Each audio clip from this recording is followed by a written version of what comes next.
Mike! Hello, Brandon. Hello. What's happening?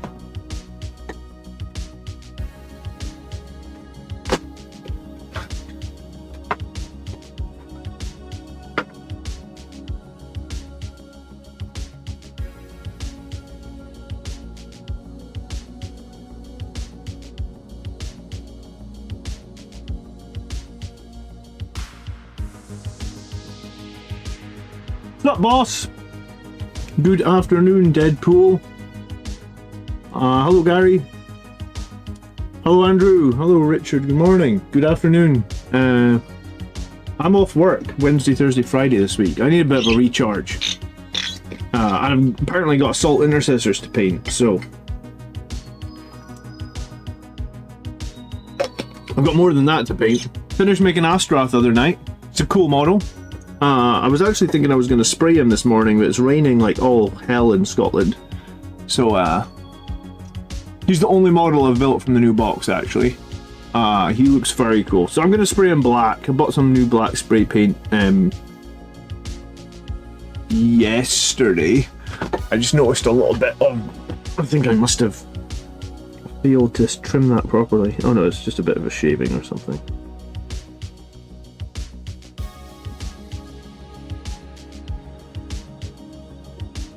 How's everyone doing? Everyone enjoying their new Blood Angels box? I made a video on Space Marine 2 last night. I'm probably going to go live playing some Space Marine 2. I want to get through the campaign. I'm not very far. I've been playing it on the hardest difficulty because I'm dumb. But I'm going to try and get a little bit further through Space Marine 2 tonight, I think. Panda Man hasn't got his box yet. How come, dude? What happened? What happened? What's up, red button? Jackson. Good evening. Sitting with a newborn while she sleeps. Man, I'm sitting with Michael. He's right over there. He's watching Spidey and His Amazing Friends. So if you hear a little voice on the stream today, you'll know why. Michael's hanging out with me. He can probably watch TV for like an hour and a half. So that's probably... we'll see. I'm not going to be able to paint if he's running around this room like a little maniac, which he normally is, but we just gave him lunch, we just started watching Spidey and His Amazing Friends, so should have a little bit of time to get some painting done. We'll be starting with some black paint, very simple. Here's the million-dollar question: has anyone finished the entire Blood Angels box already? I bet you somebody has. I bet you someone's got it all painted up already. Did you see the guys on that candy can on the Cult of Paint? Do you know what? I must admit, I don't watch the Cult of Paint. Hey, thank you so much for subscribing, Dylan. Appreciate it. Good morning. Good afternoon, wherever you may be. Michael is a great name. It is, isn't it? It was actually my dad's name. That's why we named our kid Mike. Thanks for the Facebook post on the Death Company box build. No problem, dude. I figured a lot of people wanted to know... let me turn the light up a tiny bit in here. I figured a lot of people wanted to know how to build that Death Company box.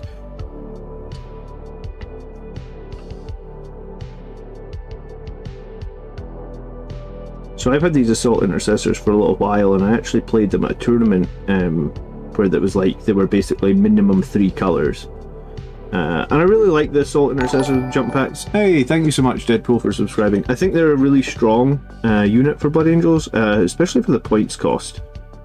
I think they're like for 80 points. I think they're legitimately dope. So I think I'm going to build. I think I'm going to build some of the Death Company that come in that new box with jump packs as Assault Intercessors with jump packs.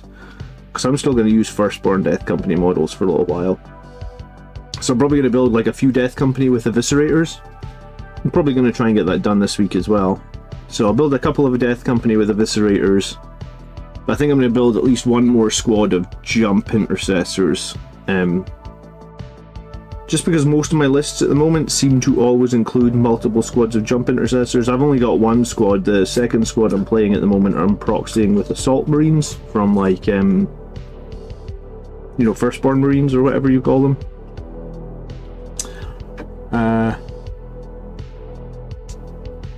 Jackson's also waiting for his FOMO box. That sucks, man. I've had my box for 2 weeks and I've not finished painting. How have you had the box for 2 weeks, man? You lucky devil. I got my box on Saturday morning. I unboxed it on Saturday. I built Astrath on Saturday night, but that's all I've done with the box so far. I've got a lot of units that are in progress. Like I've got this jump intercessor squad that's in progress. I've got 2 units of outriders that are in progress. I feel like I've got something else that's in progress. Oh, maybe like I've got a Ballistus Dreadnought that's in progress. I've got a Predator Destructor that's in progress. So I've got like 6 projects on the go at the moment. I've got Dante who's in progress as well, actually. So I don't want to build up too many models till I finish off some of these in progress guys.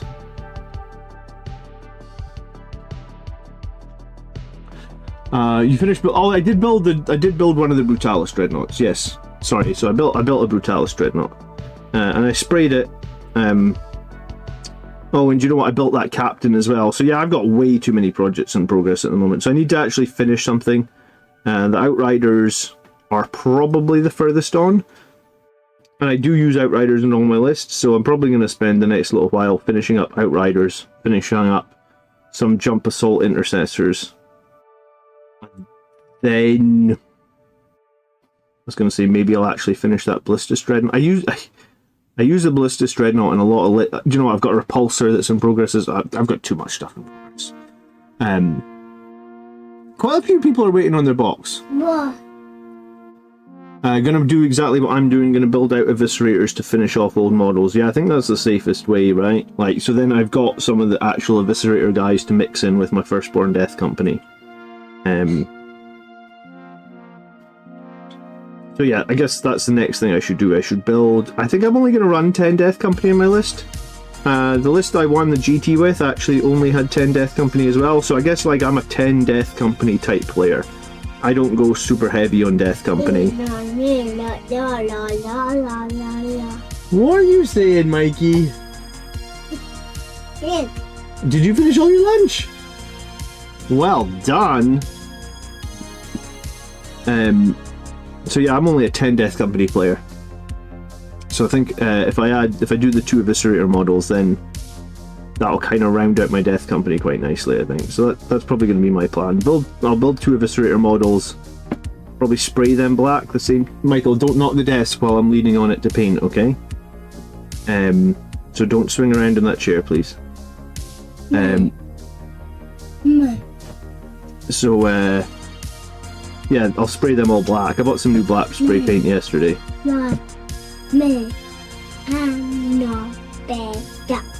Annabella, that's right. Now you watch Spidey, please. Mike says, I know you do good commissions, Mike. Maybe I need to get in contact with you. How many have you got a backlog of commissions at the moment? How are you getting on? It might not actually be the worst idea to get a few things back into the commission pipeline.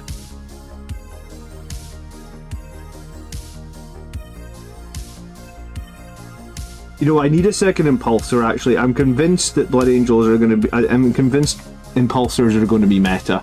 So maybe that's what we need to do. Maybe we could talk in the next few weeks, Mike, about doing an Impulsor for me. Yeah, because I'm convinced that we're going to need... I think 2 Impulsors is going to be... I think it's going to be pretty meta for Blood Angels. Just think they're so good for 80 points. Right? Like, they just protect, like, a really important unit.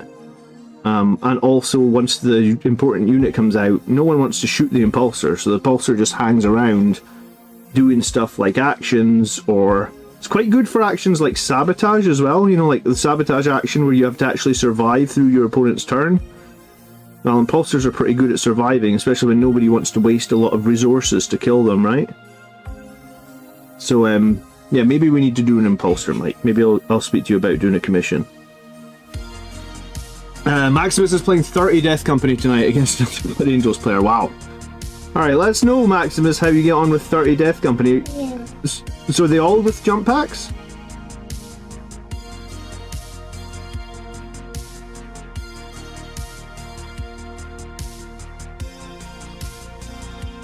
Catharty is waiting on Crimson Lord parts. Yeah, I mean, I guess that it was very, very disappointing that they put no Death Company parts in the Death Company box, or even offered like Games Workshop didn't even offer like an upgrade sprue, like a second upgrade sprue or something you could buy for Death Company parts, right? I don't really understand that. I tried to highlight that in my videos. Like I tried to make sure that I mentioned it a few times. I tried to be respectful and everything, because I'm not a Games Workshop basher. I'm not one of these YouTube channels that thrives on negativity. I made a video last night about Space Marine 2, and I prefaced that video by trying to say, hey Benjamin, thanks so much for coming on Battle Brother, dude. I appreciate it. Much appreciated. Thank you very, very much. Welcome. Please make sure you get over to our Discord, get into our members only room. Yeah, so I tried to preface my Space Marine 2 video I made last night by saying, like, I really love the game, but hey, I've got some issues with it. And it's the same, like, that's what I try to do about this box set. I try to say, like, hey, I like the box set, I think, but I've got some issues with it, and I try and be respectful, but it's weird because it's like I don't get listened to. I don't know. It's fine. I'm not really upset. I just think that Games Workshop missed something there. If there had been a third part, like if they'd offered a Blood Angels Death Company upgrade sprue with actually Death Company bits on it, I feel like a lot of people would have bought it. Because I would have probably bought it. I like the Firstborn Death Company bits a lot. Catharty says, exactly, I'm willing to pay. I like my Death Company to look like Death Company. Yes, exactly. Exactly. Are you singing the theme tune to Spider-Man, Mike, are you? I was going to say, I don't want to really regale chat with the theme tune to Spider-Man, but we were singing it before we went live, weren't we, Mike? No one wants to hear me sing, trust me. Quicks, what's happening? Good morning.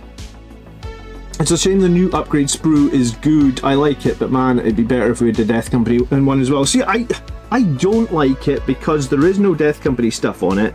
I feel like the Blood Angel specific shoulder pads are pretty generic.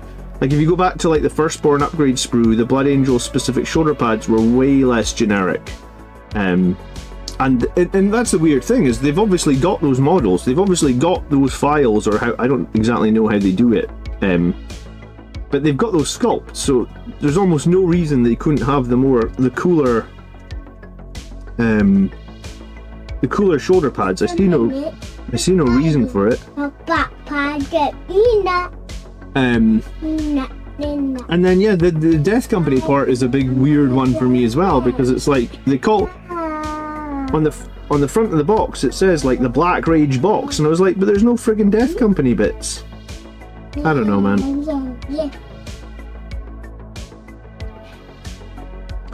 That's the one thing that Primaris Marines have definitely accomplished. They have definitely made it that Space Marines are more generic, and I don't think I like it.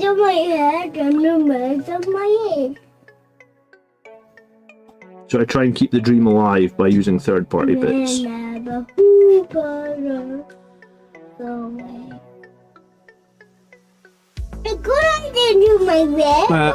Ordo just finished building the Death Company box. Can confirm that it'll look much better with some Firstborn shoulder pads and helmets. Yeah, exactly. I bought some. Right, Michael, stop singing, please, really loudly. You're distracting me. Watch your show, please.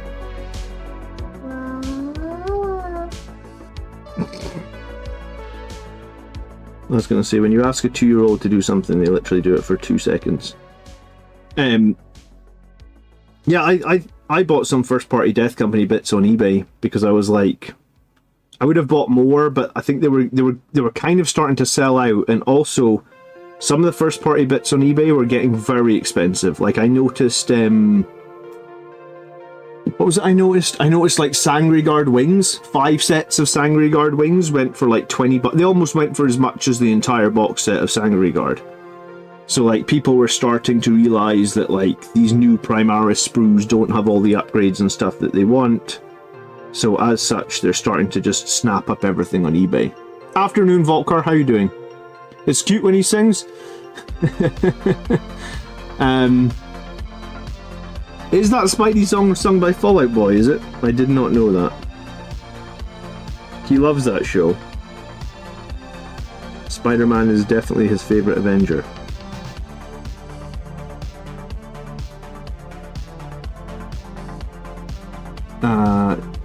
Does the firstborn stuff fit on Primaris models? The shoulder pads and the helmets fit perfectly. The weapons, if they're in a hand, like if a hand is holding the weapon, the hand is a little bit smaller. But my experience tells me that if you like have a Primaris arm and you cut the hand off and you replace it with a firstborn hand in a weapon, unless you specifically look at the model really closely, you wouldn't notice it. Like, the hand is like 10% smaller, but it's really hard to see. If you're looking at them from tabletop perspective, you would have no idea. It would only be if you're like picking them up and looking at them very closely, you would know that the firstborn weapon hands are a little bit smaller. Firstborn arms are a little bit shorter, so sometimes the best thing to do is use a Primaris arm and cut the hand off. All he had to do was make a Death Company sprue and that would have made everybody happy. Yeah, I think you're right, Tommy. I really don't understand why they didn't do that. I guess... yeah, I have no idea why they didn't do that. Like, they already had all those sculpts, right? And people already loved them. I'm glad that I bought a few extras. But honestly, it's... If they ever do more Death Company in the future, or another type of Death Company squad, you're going to be forced to go third party because there'll be none left on eBay. I highly doubt there's any firstborn Death Company or Sangre Guard bits left on eBay now, because everybody's kind of seen the writing on the wall, where like those units are just those things are just very well. I mean, there'll be some, but they'll be priced ridiculously. Sangre Guard went through the roof. Boxes were going for $120 on eBay. Man, you could have made a killing, huh? But yeah, that's what I thought would happen. Yeah, I saw like 5 Sangre Guard wings go for the price of the entire box. So those Sangre Guard bits that you've got, your firstborn bits, hold on to them. I suppose in the future you may end up wanting to actually like rip some of those firstborn models apart just to get the extra bits.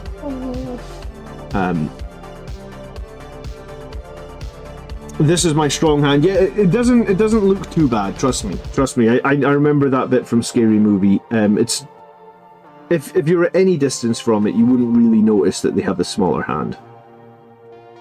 It's only if you pick them up and examine each individual model you would notice that they're hands. But yeah, so shoulder pads and helmets for firstborn work absolutely fine. Hey Antonius, how you doing? I'm 3D printing Death Company helmets and shoulders to make them look like Death Company. Yeah, well, see that's the exact thing. Tellin Fasta, is that how you say your name? That's the exact thing. If Games Workshop don't supply it, people will print it. And I don't think you can really blame people for wanting their Death Company to look like Death Company.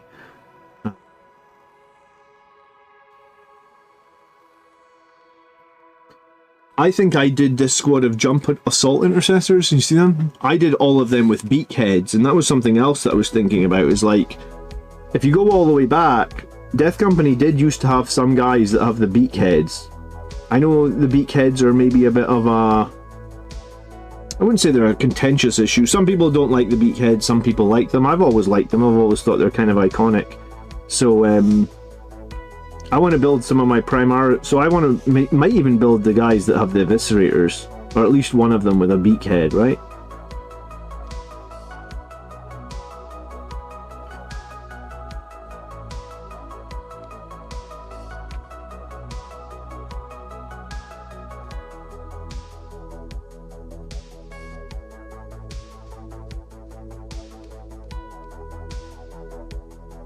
Michael, have you done a poo?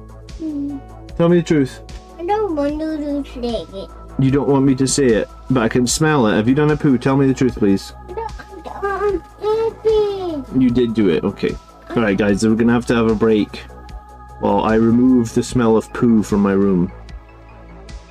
Michael, I just changed your nappy before we came up here so that I would be able to paint in peace. Why didn't you tell me you were needing the toilet? Why? Why didn't you tell me? No. You didn't not. Okay. Okay.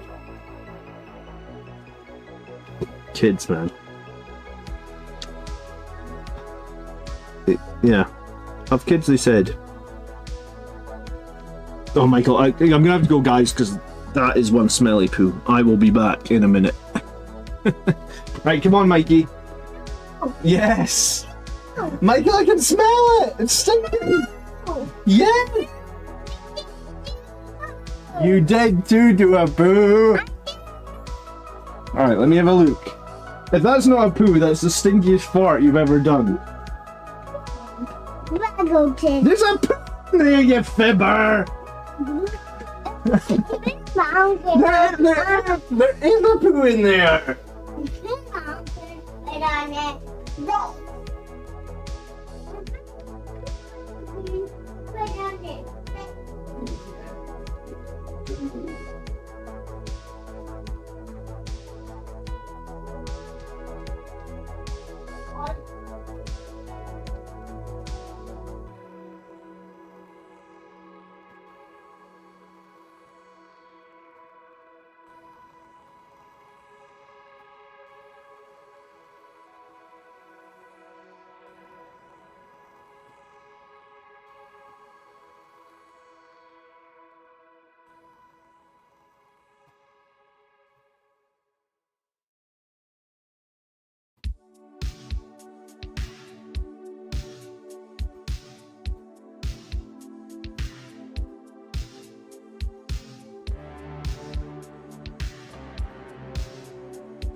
Jump that was. Look, Daddy. I see, Spin. See, Daddy. Face. He's got electricity in his face. Yeah. Okay. Oh, sorry. The best. I'm gonna be so happy when he finally starts doing every poo in the toilet. I swear to God, man. We're close. It's just when you're just sitting minding your own business and just the waft of like a giant turd comes into your nostril and you're like, lovely.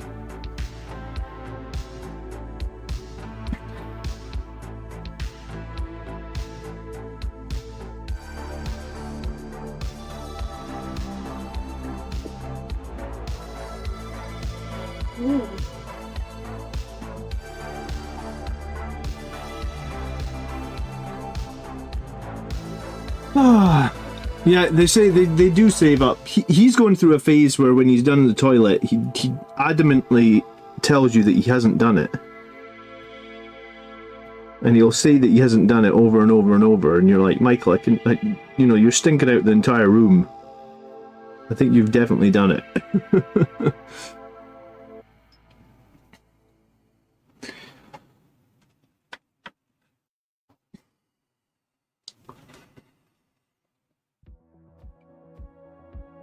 Do you have any tips for painting those yellow helmets? Yeah, about 10 coats of Averland Sunset. God, I hate Averland Sunset, man. It's the worst paint ever for coverage. I actually think you should paint the helmet white first. Because if you, like, I genuinely spray my models red, Richard. And then if you try and paint Averland Sunset over red, you need like I'm not even joking, you need like 10 coats to get like a good crisp coverage on it. That Power Fist and this helmet both actually have 2 coats of yellow on them at this point. And I wouldn't even say that's... And I probably painted both of them white before I started with the yellow, just because I think the yellow covers over white. I don't think Averland Sunset is a great paint. I use it because I guess I use mostly Citadel paints. But I'm sure someone in chat will probably tell you a better yellow that has better coverage. I don't really recommend Averland Sunset. You just need a lot of coats. I guess maybe you can be bothered with that because you like the Games Workshop paints, or maybe you can't be bothered with that and there's a better option. For white paint, I actually don't like the Games Workshop paint either. I use what's the white I use? I use this one. It comes in a better bottle as well. Model Color White by, this is a Vallejo paint, and I feel like white's the same problem with Games Workshop. If you try and paint white, you need so many coats of white to get good coverage. Whereas like that Vallejo thing maybe needs like 2 coats. So it's just about taking your time and doing multiple coats, I guess. But yeah, so I've got 2 coats on these and they're long. I feel like they definitely need a 3rd coat, or maybe even go on to like a 4th coat or something.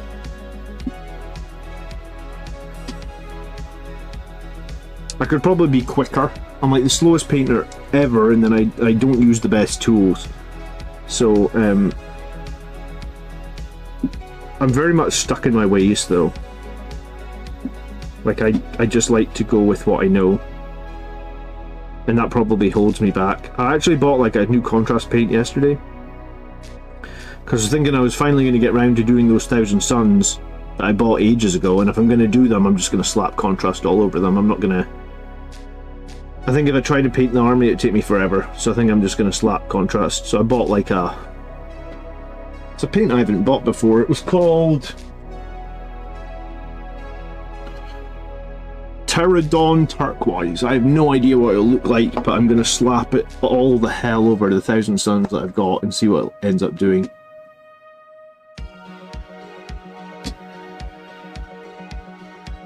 What brushes do you use? I use the Element Games ones typically. I find that they're cheaper than the Games Workshop ones. This is Element Games Characters. I find like one of these Element Games, I use brush soap on them and I think they last like, honestly probably last me 6 months per brush. And they do hold a point, I think, better than the... I've tried those Games Workshop Artificer ones, the expensive ones, but I think these are better and I think they're cheaper as well.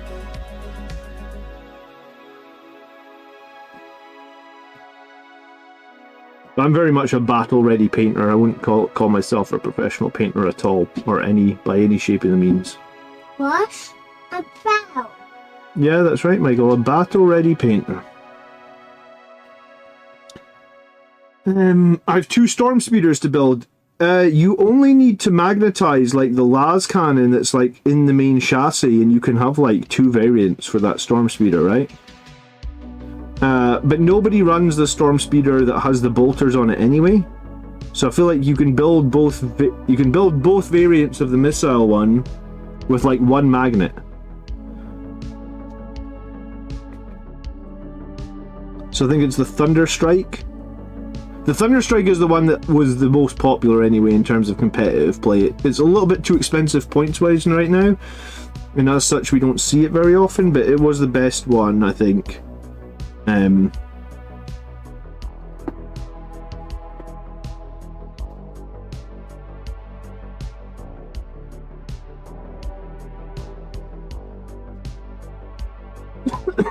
Excuse me.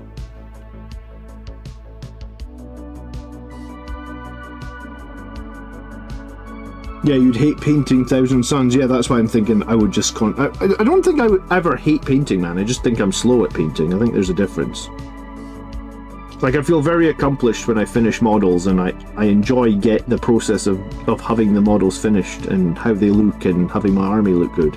I just think see, the thing is, I was not that slow before I did YouTube, right? But the way you've got to look at it for me is anyway is like, so I make like 2 or 3 YouTube videos a week, which takes like 12 hours of my time. Probably on any given week, I would spend like somewhere between 12 hours. Yeah, probably about 12 hours a week on content creation. So if I wasn't doing the content creation all that time, I would just be using it to paint models. So then I would actually finish quite a lot of models. The reason I'm slow is because I do content creation. Afternoon, Eternal Crusader, how you doing? I'm fortunate though that when I started my channel I already had like a giant army with lots of it already painted, because I've been doing that for multiple years at that point, right?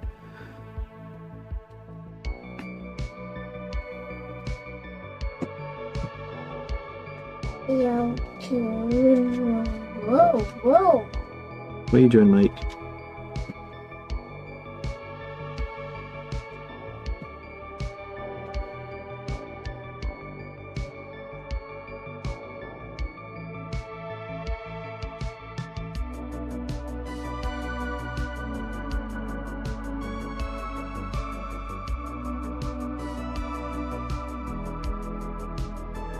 Michael, if you touch the buttons, it'll turn Spidey off. Hammerstrike and Thunderstrike. Yeah, but honestly, you can switch between the two with like a single magnet, man. Or I actually don't even think you need to magnetize that main gun. It's kind of push fit.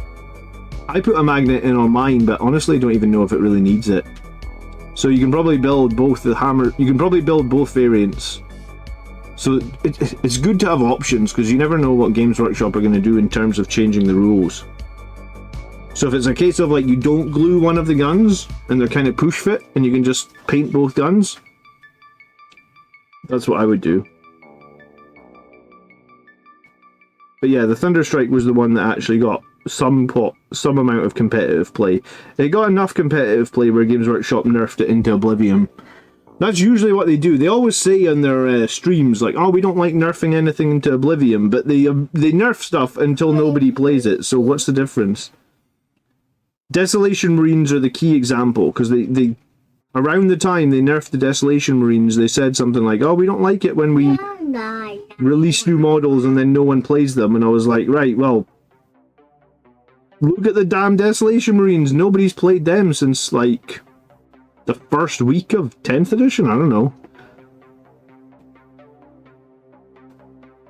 No one's played Desolation Marines in months. I mean, maybe someone's played them in a casual game, but in a competitive environment, no one.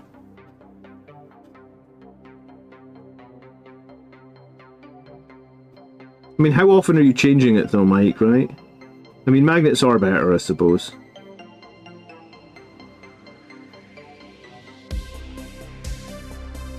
I have had my one of my Brutalis Dreadnoughts. Not one of my. Sorry, I've had my Redemptor Dreadnought push fit now for like, well, probably like multiple years, 3 or 4 years, and I've not had a problem with it. I didn't stick the plasma gun on. I just basically push it in and out of place.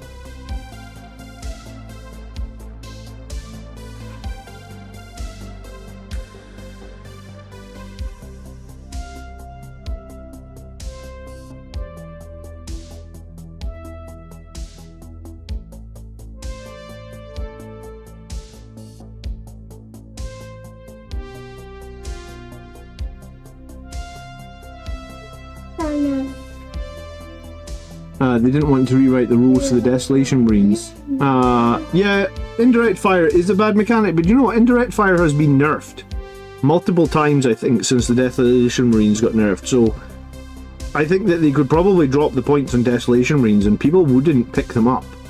I mean, some people might run them, but they wouldn't be the meta destroying nonsense they were before, because indirect fire is much, much weaker now, right? And I am really a fan of indirect fire. I think it kind of removes a portion of the skill from the game, so I get that indirect fire isn't a good mechanic for the game. I've never really liked it, especially when you've got some stupid things like D-cannons with AP4 on indirect fire, and I think D-cannons are like D6 plus 2 damage or something. So I get it, but at the same time I think indirect fire has had enough nerfs where Desolation Marines could at least be visited, but no, they don't really do that. It's a weird one. They say they don't want to nerf stuff into oblivion, but they certainly do.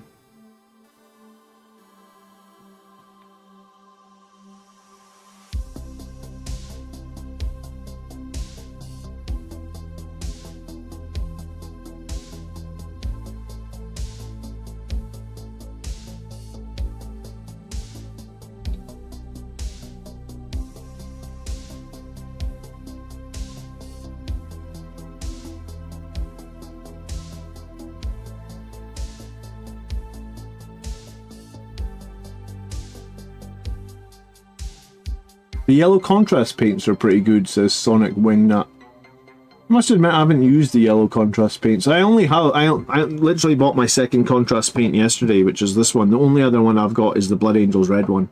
I've had that for like 4 years at this point. What's it even called? Oh yeah, it's Blood Angels red. It's gone very dark in that bottle. I don't remember it being that dark. Maybe it's just... Yeah, maybe. Good morning, Jim. How you doing?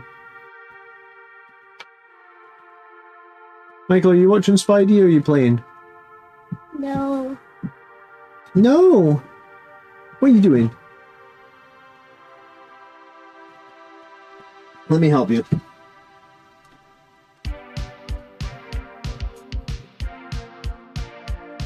That good? Give me 5.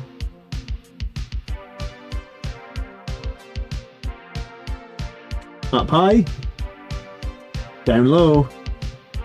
Too slow. Up high. Up high. Up high. Up high. Down low. Down low. Down low. Too low. Too slow. Blood Angel's contact red is dark, Bal red is bright. Yeah, I must admit I don't really use the contrast paint on my Blood Angels, I just have it.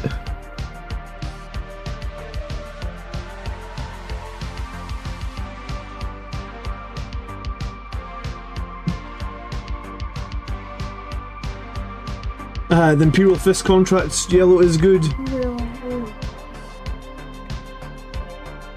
Yeah, I'm hoping this blue one will be good. I need to actually finish building the last of my 1,000 Suns. I've had a Vortex Beast in the box now for like 6 years. So one stream in the not too distant future, I'm going to build this stupid Vortex Beast. I think I've got a Demon Prince as well. Oh yeah, I can see the Demon Prince box down here. Because I bought like... Oh shit, that's my doorbell. Hold on, I don't know who that is.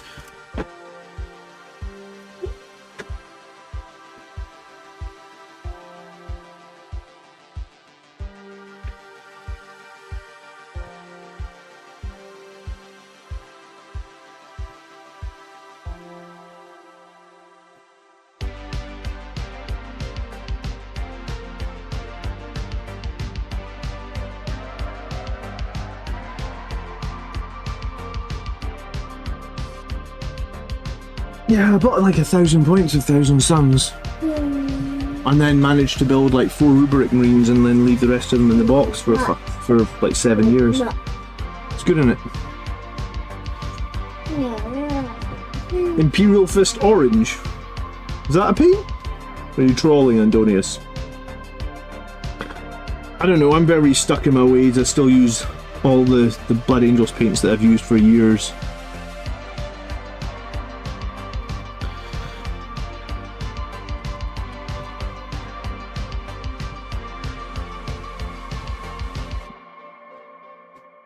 I like these new Assault Intercessor models though. When you've painted a lot of Firstborn Marines, I feel like it's always nice to paint Primaris Marines. They're just... I know they're only like a few % bigger, but it does feel meaningful, I feel like, when you're painting them.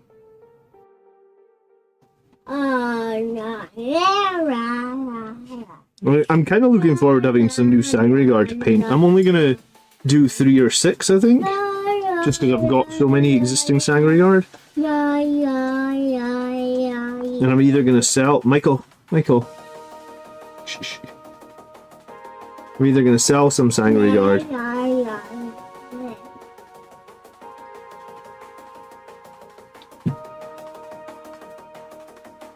Get some of the new ones. The new ones will be nice. The new ones almost look like they're a little bit Gravity in terms of like the size of the models.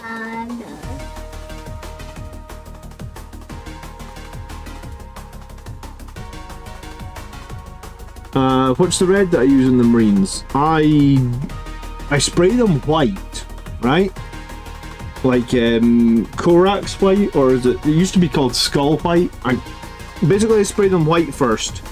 And I thought for a while it was a wasted step, but it's not actually, because... So I spray them white... Look!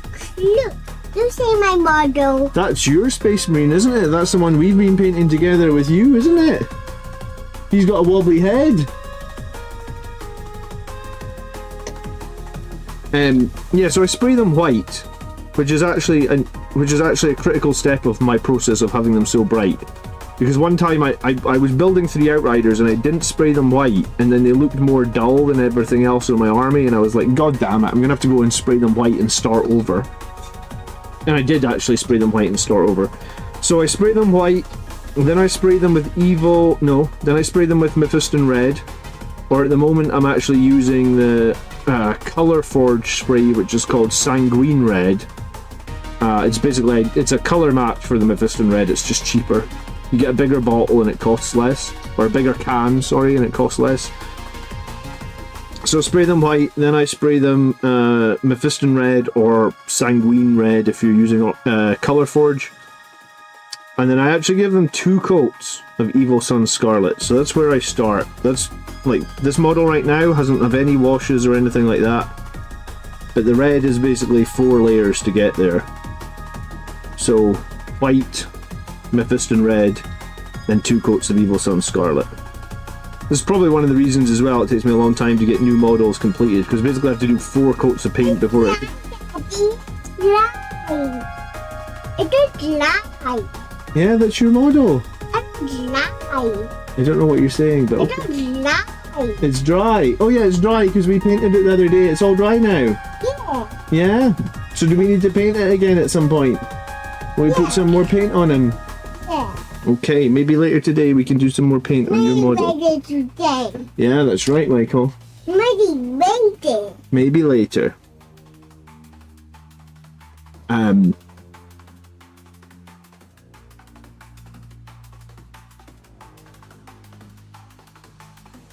Do you have enough Thousand Suns for a 500-point game? Yeah, I mean, I think I probably do. It depends on what the points shake out as. What are you trolling Valrak on? Sorry?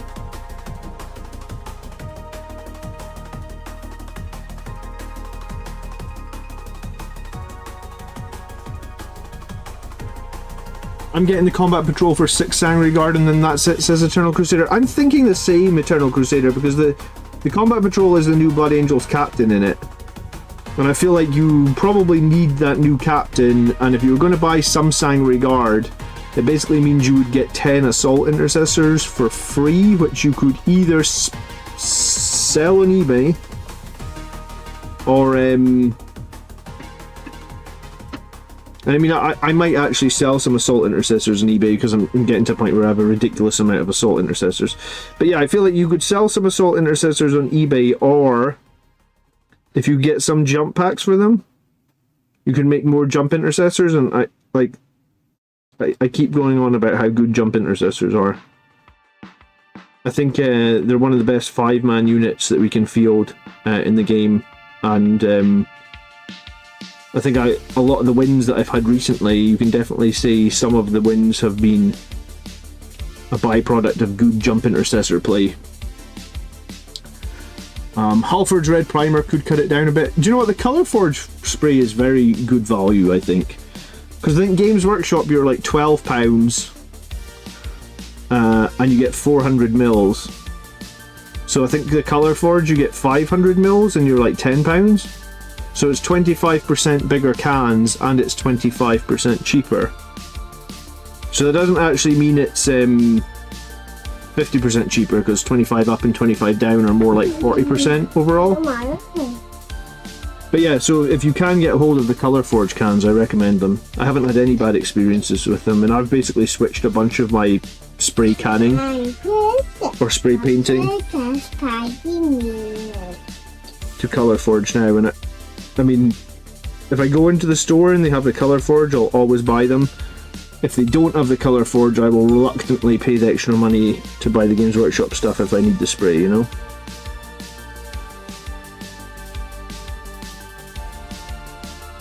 Which is what I had to do this week, because there was no black Colourforge in the store, so I bought an old can of like Citadel Chaos Black or whatever it's called. But I was like, damn it, I would have bought the Colourforge. Any options on Sternguard? I don't use Sternguard, man. I actually use in their bodies to create Firstborn, or to create Primaris Death Company. Somebody said you could attach the priest to the Sternguard, this new Sangre priest, and you could get quite a lot of shooting attacks. You could get advance and shoot and charge, and then you could also get 1 AP in combat, I guess, because the priest gives you that extra AP, which I actually don't think is a horrible idea. I just don't know if I really run Sternguard, I guess. When Primaris first came out, I got that Dark Imperium box, and it had like 2 squads of 10 maybe regular intercessors, and I made all and painted all of those guys. This was before I had YouTube and I was fast at painting. So when Dark Imperium first came out, I made like 20 regular intercessors, and then for some reason I think I got an extra box, because there was like, at that point they actually did like Blood Angels intercessors, and it was the way you got the upgrade sprue, the Primaris one, so I bought them. So I think I got like 25 intercessors that have bolt rifles. So if I needed to run Sternguard, I'd just proxy out all those intercessors. Maybe Sternguard, are Sternguard on bigger bases than 32 now?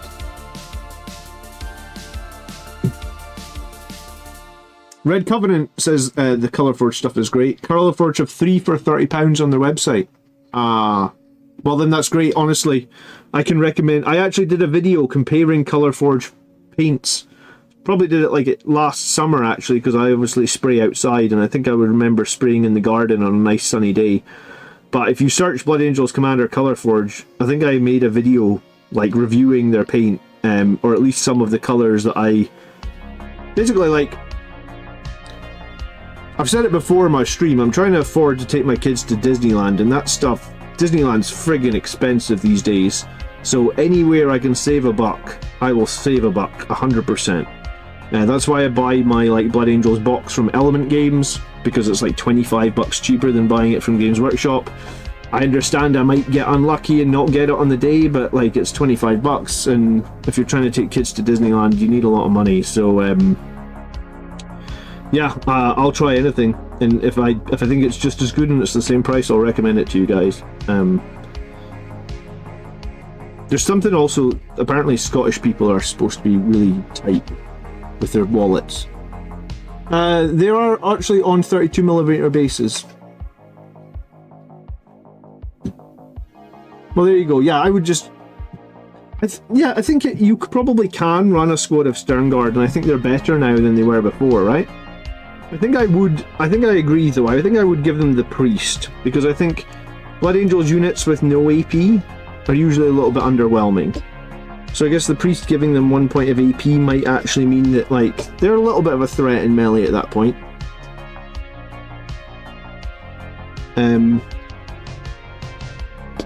Someone was saying Librarian with the Sternguard for the 4-up invuln. I think I probably prefer the priest, just because I guess the priest's a bit more expensive than the Librarian, but I think a 5-up Feel No Pain and 1 AP is probably... I think I prefer that to 4-up invuln. But yeah, I mean, in general, a Librarian attaching to units is not bad. I just don't do it all that much. The only Librarian I really use is the Terminator Librarian, because I really love his sustained on the Terminators. I think that's really strong.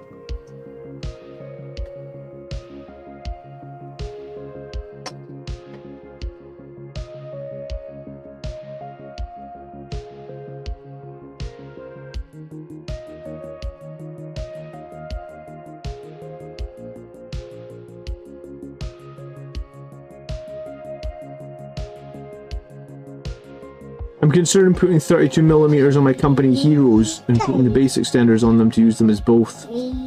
Yeah, I mean, I'm a little bit sad that my new list actually doesn't include company heroes, because I think I really love them, but I was making a video this week about like how you build a competitive list using the new Blood Angels box, right? Like how we can take that new box and add some models to it to be competitive. In my video for that, which will come out on Friday, I did actually recommend like company heroes as one of the units that you could use to like fill out that Death Company box into a 2,000 point list.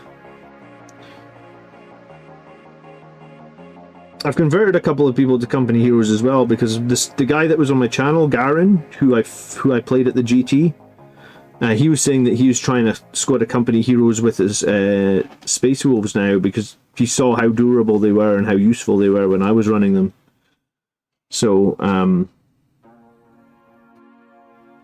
some people definitely are on board with company heroes being pretty strong. So who's been playing Space Marine 2? What rank are you guys in Space Marine 2? Have you all been playing it? Black. I like my model. That is your model, Michael. Oh, red. Well, you've painted it all red, yeah. We're gonna have to paint it another color next. Yeah. Yeah. Like, oh, red again. Like, oh, red again. All red again? Yeah. Okay, well, tell you what. Once Daddy's finished doing his models, we'll paint that one together. Would you like that?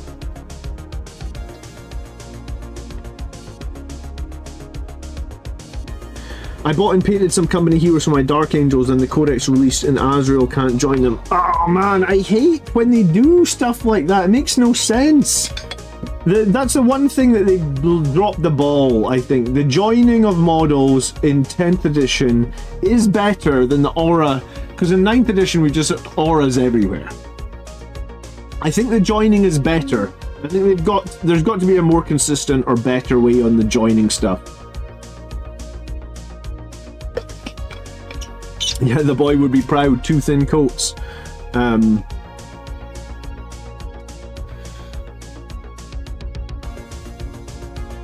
Yeah, because not knowing what can join what, or I guess the joining being at the mercy of Games Workshop it's sometimes a bit difficult, I guess.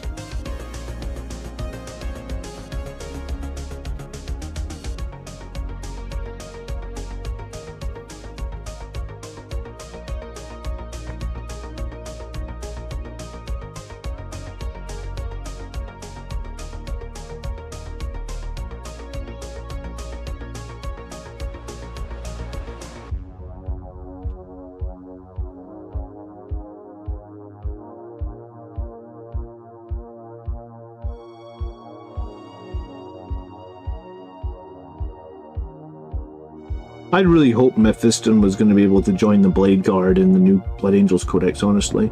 Or the Sanguinary Priest join the Blade Guard. I think both of those would have been so cool. And I think it would have given, like, Blade Guard are good, but I think it would have given them so much legs in terms of, like... I miss how OP Dreads were in 9th edition. Yeah, I mean, Dreads were very good in 9th edition. Is that not because they all had the Duty Eternal rule? Yeah, I think that was it, right? Every Dread was just constantly -1 damage. Maybe there was a couple that didn't have that, but the Redemptors definitely had that, I feel like. Well, I think the Contemptors had it as well. Morning, Phil, how you doing?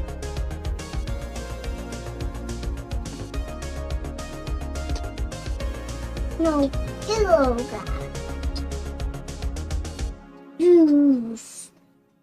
But yeah, I think if they'd given the Sanguinary Priest or Mephiston to the Blade Guard, that would have been so good and so strong. Or at least one of them, right? I was sort of convinced that they were going to do it for one of them. Oh no.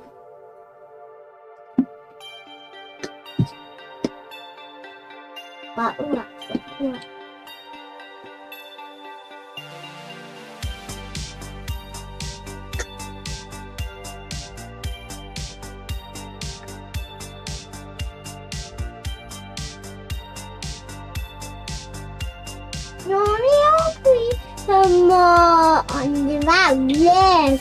Only put some more on the right leg.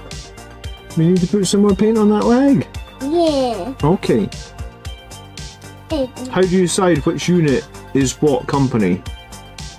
You mean for like when you're putting transfers on them or whatever, when like the models that you're making? I only know how you will do it. You will need my help to do painting, Michael, but we're not doing painting right now, okay? You're watching Spidey right now, and I will paint with you when I'm done with my guys, okay? I don't know if I necessarily put my models into company, Richard. I usually go with rule of cool for transfers. So if there's a transfer that I like the look of, and especially for shoulder pads as well, I just go with what's cool. I guess I have like a consistent or a reasonably consistent like transfer scheme in that like most of the time I put like a yellow Blood Angels wings on like one shoulder pad. It's usually the left shoulder pad. You can see here all these guys have got these black shoulder pads, so the yellow transfers will go on those left shoulders. Right, Michael, shh, I'm speaking. And then for their knee pads, I usually do like, if it's like a melee unit, like I probably put a skull on all the left knee pads. Again, you can probably see that all my left knee pads are painted with a black, so I can put like a transfer on the left knee pad. And then if there's anything else left, I usually use the yellow blood drops, and I usually put that on a shoulder pad. I don't really have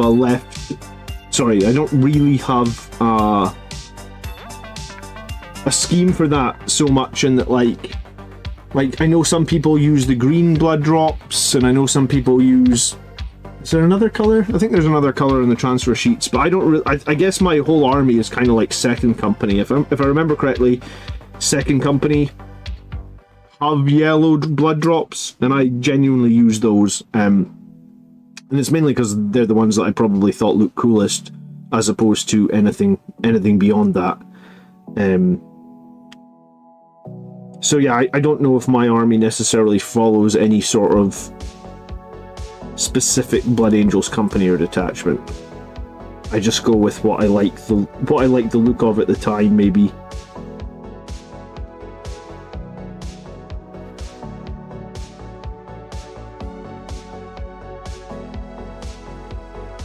Good morning from Louisiana. Did Michael get his 81 assault intercessors? He got one assault intercessor. That's what he's on about. We made an assault intercessor for him, and he's sitting off camera. He wants to paint it.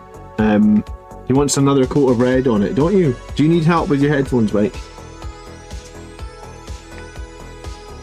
I'm going to. Right, well, we will do some more painting in a little while, okay? Yeah, transfers probably won't work for my paint scheme. Yeah, I mean, rule of cool is fine though, man. Right? Just do what you think looks cool. I know a lot of people don't paint Blood Angels the way I paint them. You know, like I give them these black rims on their shoes. I give them black rims on their wrists, I guess. Like, everybody's got their own scheme, everybody does their own thing. There's supposed to be, I think there's supposed to be a bit of like artistic impression, or is that the right word? Artistic impression? I'm not entirely sure. Fourth company is apparently the best company, says A Grain of Truth. And what transfers do you use for your fourth company then, Grain of Truth? Does anyone else use the yellow blood drops like I do?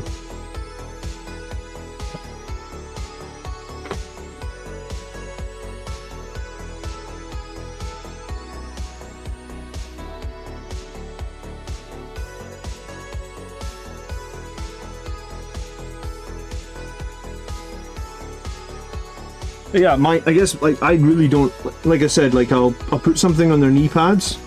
I'll try and match up the squads. I'll put a transfer on their, usually the yellow ones. And then usually the blood on the other ones or something like that, right? So I don't really have that, like I don't try and make for a specific, I just try and make what looks cool, right?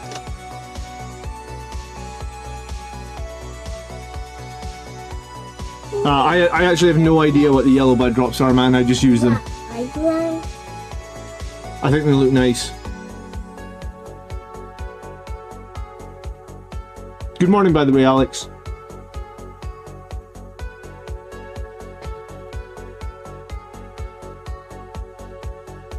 Francis at the moment is kit bashing a Black Templar, Combat Patrol, the Marshal, and the Sword Brothers, and another 3 Risen Lineguards, some Scouts, and more Strandguard. Wow, Francis, that's a lot to be kit bashing at once.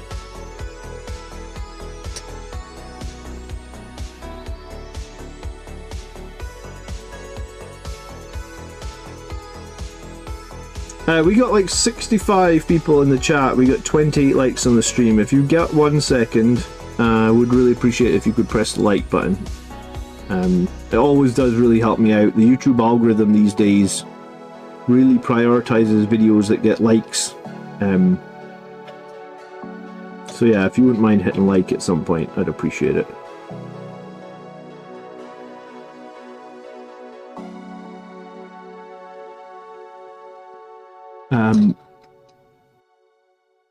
Painting Primaris is pretty relaxing. Yeah, I enjoy painting the Primaris models. I mean, I enjoyed painting Firstborn models, but I think that painting Primaris is honestly much nicer. So I am glad that we have moved to Primaris. I just think they could have done this a little bit more eloquently, and not ruined lots of people's collections. My collection of Legends models is disgustingly large now.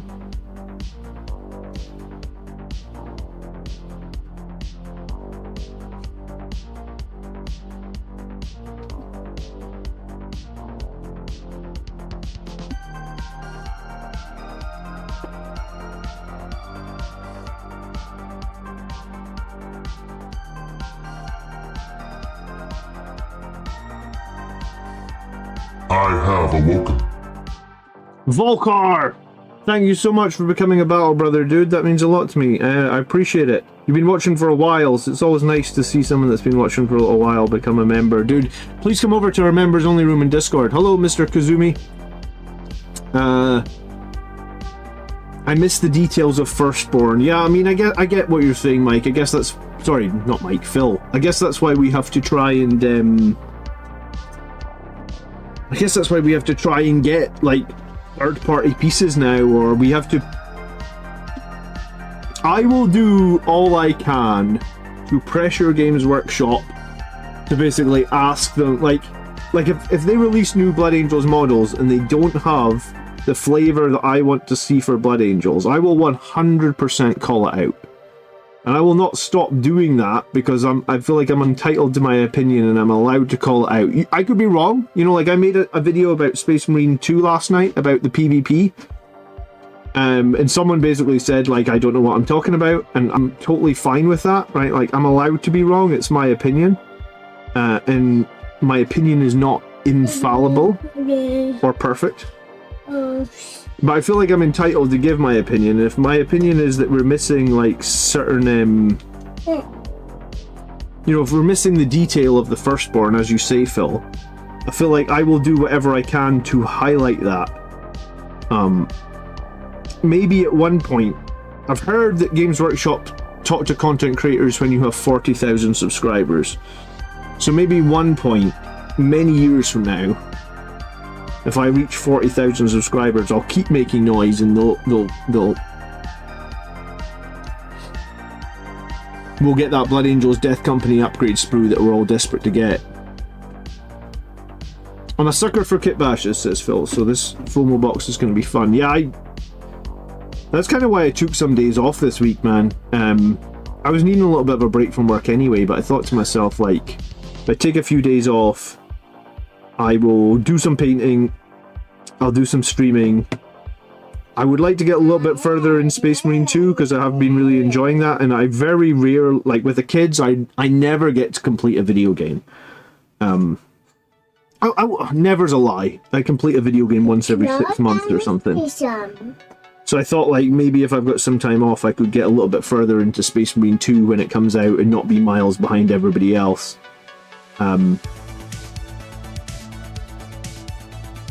So yeah, I'm going to be here. I'm going to be live probably tonight, maybe playing Space Marine 2. I'll be live hopefully tomorrow and Friday. My wife wants me to cut the grass tomorrow, so I'm going to try and get up early, cut the grass, and then come back to getting a lot of painting or modelling done.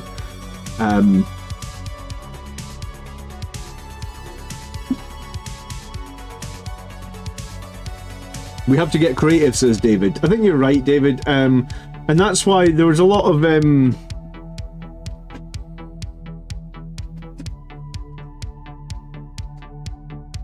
I was going to say that I suppose there was a lot of people disheartened with how the new Sangre Guard looked, and there was a lot of people. I feel like people were more upset about the Sangre Guard than the new Death Company. But I felt kind of a little bit about both, because I really like those Firstborn Death Company helmets. I think some of the Firstborn Death Company helmets are some of the coolest helmets in the game. So I didn't actually manage to pick up any more Firstborn Death Company helmets on eBay, but I did get a whole extra pack of Firstborn Death Company shoulder pads and Firstborn Sangre Guard shoulder pads on eBay. So I picked all those up, so when I come to start making some of those models, I definitely have a bunch of Firstborn bits to just make sure that I can flesh them out and give them those details. And I feel very happy about that I managed to get some, but I also feel like it's a bit like when Games Workshop discontinued the paints. You remember a few years back they discontinued a bunch of paints? And it was like, oh god, I've been painting with those paints for so many years, now what the hell am I going to do when new stuff comes out and I don't have those paints anymore?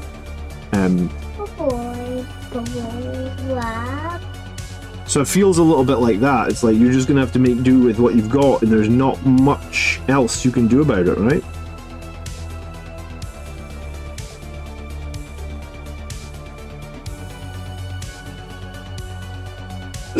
Excuse me. I've never really put transfers on these little like wrist guard things that I'm painting right now before, but on these jump marines that all have these wrist guards, I think I'm going to put a transfer on these things. I don't have any idea what the transfer is. You know, we were just talking about transfers with Richard in chat, but I think I'm going to put a transfer on these wrist guards. I don't know what it is. Some of them, like the Commander's one, I'm sure was built with like something in the wrist guard, but this one doesn't happen. What platform are you playing on Space Marine 2? I've been playing on PC, but I do have cross-platform enabled. I think, anyway. Jack Rose says he can live without wings on the Sangre Guard, he just doesn't like the helmets. Yeah, I really love the wings. And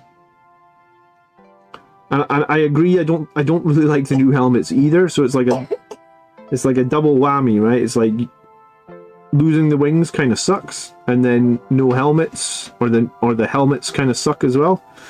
The helmets to me don't give the death, like the helmets are supposed to be scary, right? That's the rule on the tabletop. They're supposed to be like death masks, and for me they just look like generic Stormcast's helmets now, and there's nothing really scary about them or in any way, shape or form. So I think that's probably what upset me with the helmets, is like, I just don't know if they quite hit the mark that I think that they should have, I guess.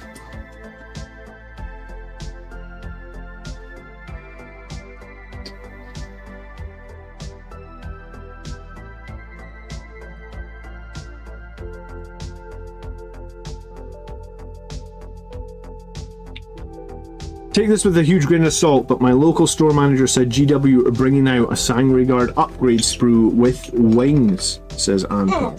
Really? None of these models are using grey tie bits. All these models are...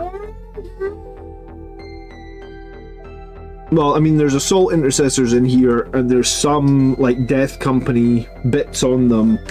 And then for the helmets, I'm actually using Horus Heresy helmets. I'm using these ones that I bought. The Mark 6 Horus Heresy kit. So I'm using, because I wanted my jump intercessors to all have beak helmets.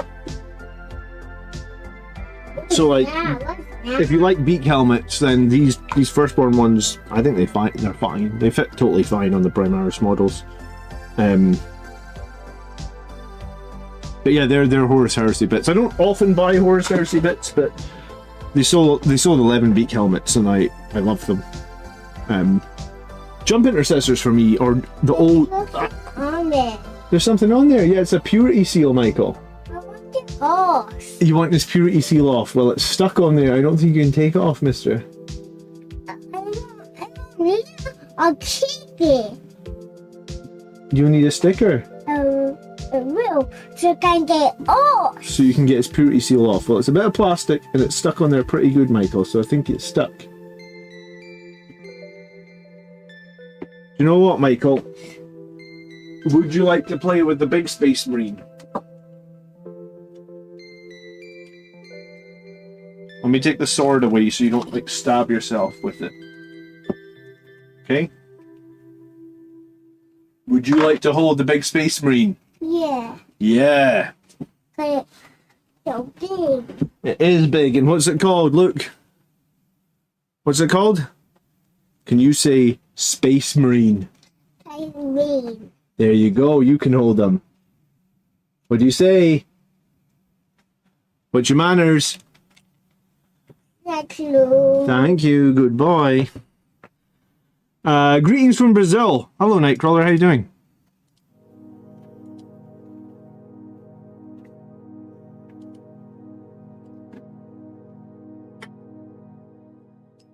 I'm just starting with this hobby, waiting for my starter kill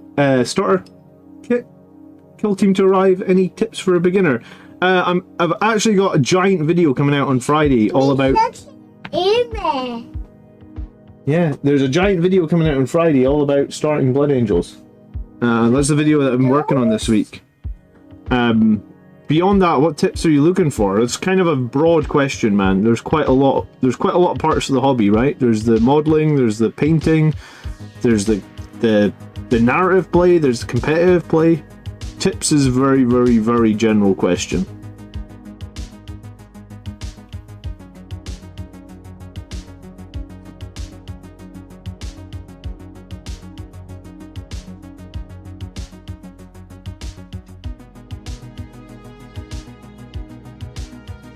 Speaking of Horus Heresy helmets, it's a shame that the Mark III helmet. What did the Mark III helmets look like again? I don't play Horus Heresy, so when we talk Horus Heresy stuff, you just have to clue me up. Hello, Harry.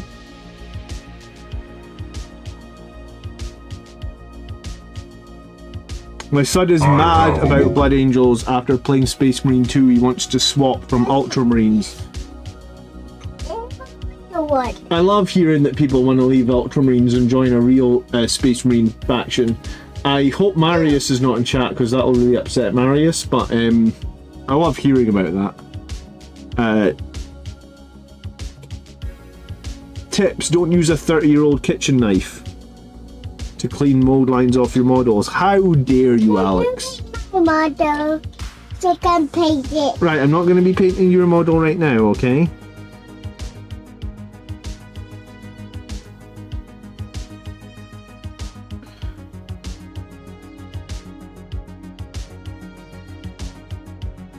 We'll paint your model together later, Mike.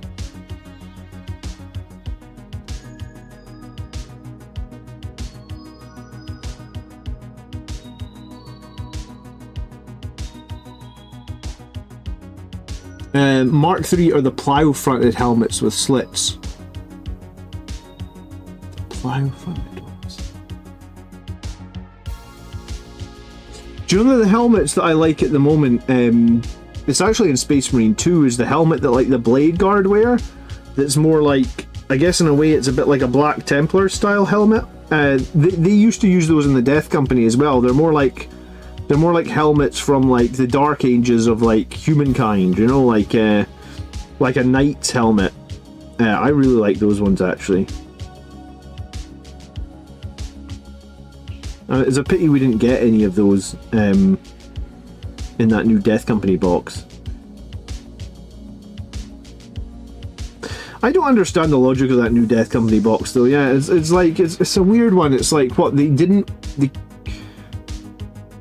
either they couldn't be bothered making all the Death Company bits, or someone in marketing, which is probably what happened, because friggin' if you've never seen the Steve Jobs interview about marketing, you should watch it because it's really interesting.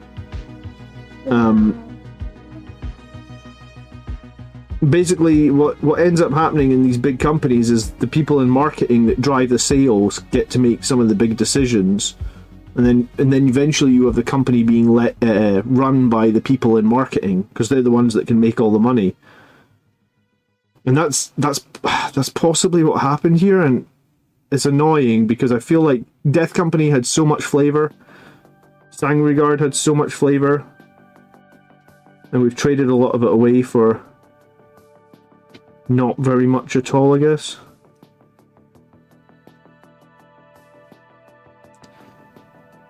They're very Grey Knights, those helmets. You're right. I would love to use Victrix helmets for my Vanguard veterans. Dude, I would love to be able to buy Victrix helmets. But that's the thing I don't get, right? Like, you've got people like me that are literally willing to drop cold hard cash. And I just said earlier in the stream how difficult it is, to pry my money from my cold dead fingers in general, right? Like, I don't spend money on anything that I don't have to. What, Mike? I will need the little one. That's a little one, and you've got the big one too now. Yesterday. Yeah, we'll need to paint them, won't we? An Annie one. Oh, we need to get one for your sister as well, do we? Does she need a Space Marine? Yeah. Alright, well, why don't we build her one later on today? Would that be nice? Yeah. Yeah? Like a big one. Like a big one, yeah? Like a little one too. And a little one too, because you've got a big one and a little one, she needs a big one and a little one, is that right? Yeah, okay. Annie will need a big one. I hope my 2-year-old's not distracting you guys too much. Yeah, I wish they stole the Victrix helmets. They are wicked cool. I have one of them, and it was basically given to me by my friend Colin, who does Ultramarines, and I was super appreciative of it. But like, I think he would have given me both of them if I asked, because he doesn't care about the aesthetics, and I care about making my guys look so cool. But I was like, Colin, I can't take your both your Victrix helmets. I really want to, but I can't take them both, you know? Because they're so cool, man. Is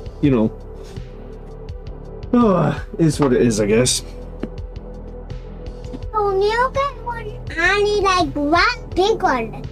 Annie like that big one. Yeah, I use 4 colors to base my Space Marine. Someone else asked this. It's been long overdue. I need to make a video, a battle-ready video, on how I do just general Space Marines. So this guy, I spray them white, then I spray them red, then I give them 2 coats of Evil Sun Scarlet, and then once I've painted all the other details, I go back and I wash them with Agrax Earthshade. So the guy on the right, it's got the 4 coats on him. The guy on the left has been washed with Earthshade, basically a recess wash to try and make it a little bit more grimy. Agrax Earthshade is like a brown wash, so I find, yes, they are too bright here on the right, but when you wash all over with the Agrax Earthshade, it really brings it back down. They're still bright, they're just a bit more grimy, right? And the Agrax kind of makes it look almost like their armor's been oiled, or they're, you know, like it's mucky and stuff. I don't know. I like the Agrax Earthshade wash a lot, actually. I use oil washes. Yeah, I mean, I've been told oil washes are better, but I was going to say, I guess the painting is the part of the hobby I'm worst at, or the painting is, I don't know, maybe I'm not worse at it. I just use like basic tools and basic paints. I don't go too heavy, I guess, on the painting part. I don't know. I always feel I'm one of those people, like, if it ain't broke, don't fix it. And I feel like I get good results with the tools that I use. So, and here's the thing. I've been doing these methods for like 10 years, and maybe they're not the most modern methods, or maybe they're not the most efficient methods, but it doesn't mean that my whole army is consistent in matches. So for me, it's very difficult to change now, because I like having everything consistent in matching. So even if there was a better technique that came out, you know, I'd probably be like, I'll still use the techniques that I do, because everything will match.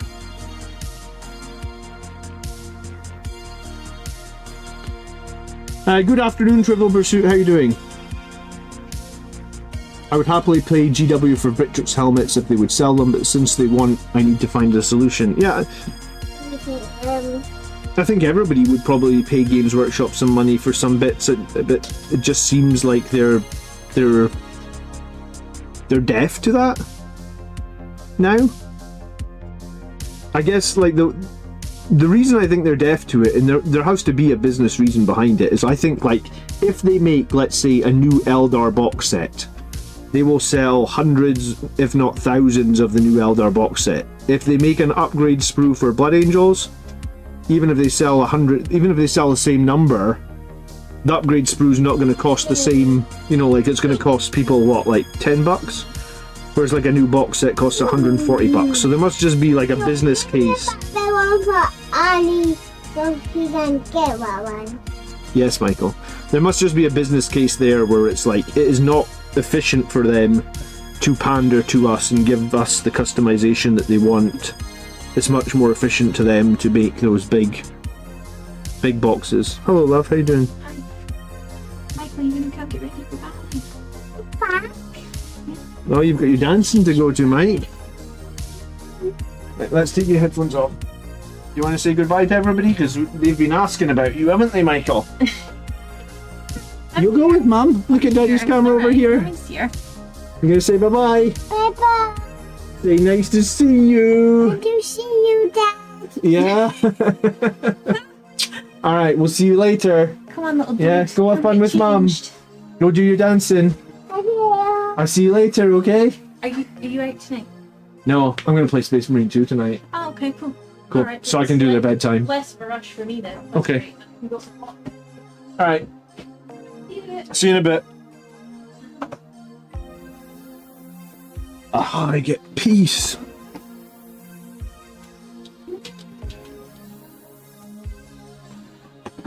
Cool. So yeah, sorry, I'm not playing a live battle report tonight. It's a weird one for me actually, because I play all my live battles at my place of work, right? Like the live battles are where I do my day job. So sometimes when I'm on holiday from the day job, I just don't. It's not that I don't want to play Warhammer; it's that I don't want to go to where I do my day job. Plus, I can help out the wife a little bit with bedtime and stuff. So I'm going to be. Andrew actually cancelled on me as well this week, because Andrew's been building an Imperial Agents list, like an actual full list of Imperial Agents, using the Imperial Agents Codex, which just came out. So next week, I think we're gonna have a battle on the channel, and I was kind of excited about it, honestly, because I've never fought like a full Imperial. Never fought against a full Imperial Agents army. So next week on the channel, we'll have a live battle report on Wednesday night against Imperial Agents. And knowing Andrew, it'll be some sort of mad meta list that he's made. I think he said he had all 4 assassins in his list, maybe? So it'll be like all 4 assassins, and there'll be a bunch of Inquisitors. I think he had a few Imperial Guard Chimeras in there as well. He might have changed it. He was going to practice it against Colin this week. Hello, David. How you doing? I need to get back to your DMs, David. Once I get off stream today, I'm off work today. I'll have a look at your DMs today. I know you DM'd me yesterday. Sorry, I meant to pick it up yesterday, but I was really busy at work. And then last night, I actually was working on a couple of YouTube videos, so I never got around to it. But yeah, I'm remembering. I will get back to you. I'm sorry. I'd like to buy some of those Joy toys, but they're so expensive. And I know some people. I've been recommended Tabletop Simulator quite a lot, I must admit. I Snicks, but yeah, I don't think Tabletop Simulator really appeals to me, actually. I like the part of Warhammer where I go and have fun with my friends and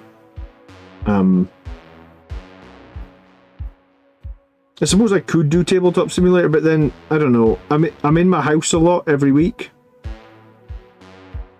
making YouTube videos, so it'd be a nice change. It's a nice change usually to get back out and play a game and not have kids bedtimes to deal with and stuff like that.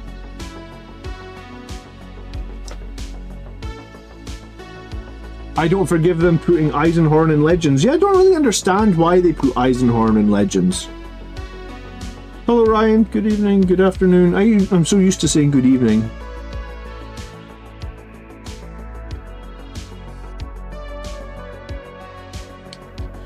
Phil says he has friends and they want to eat where he works and he's just like, why? Yeah, no, there's a weird distinction there, isn't there? It's just like, I suppose it's like, remember during COVID everybody was working from home and then what it meant was everything bled together and you had no separation from your work at home and your actual home time, and it was weird.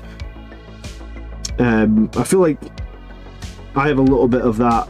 Like if I'm on vacation from work, even if, like, let's say people at my work wanted to do something completely different, right? Like occasionally if they wanted to do something in the office, even like go to the office and have like a LAN party, not that I ever do that these days, but even if they did, I'd be like, are we really going to do that at the office? Because like, I guess you associate the office with work, so can you really feel like you can relax there? I don't know, man. Some sort of weird psychological thing, I guess. So yeah, sometimes if I'm off for the whole week, I usually actually do go and play a live battle report. But like I said, it turned out Andrew cancelled on me anyway. And I was wanting to play Space Marine 2, and I also want to get a bit of break from work, because the work I've been doing at work is a bit... I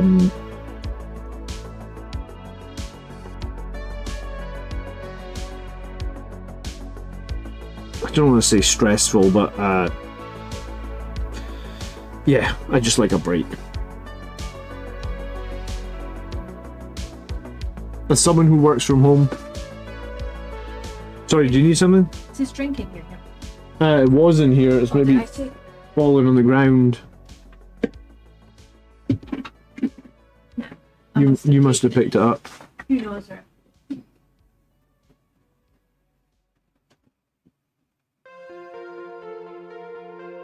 Yeah, see, like now that I don't have to work, like I have the option if I wanted to work from home every day.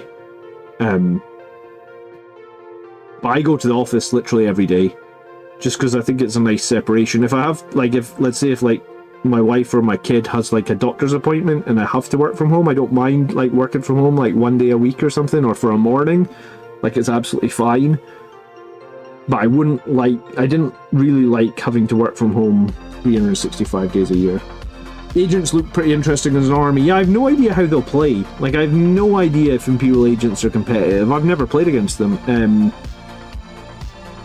I haven't actually even watched any videos of like other channels playing them either, so it'll be a real baptism of fire for me. Sometimes I enjoy those baptisms of fire, I guess. So we'll have Blood Angels versus Imperial Agents baptism of fire next week. I'm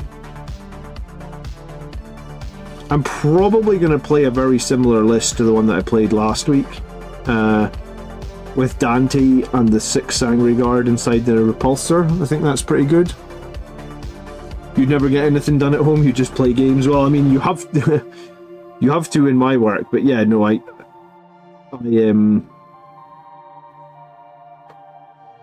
get the separation can be hard.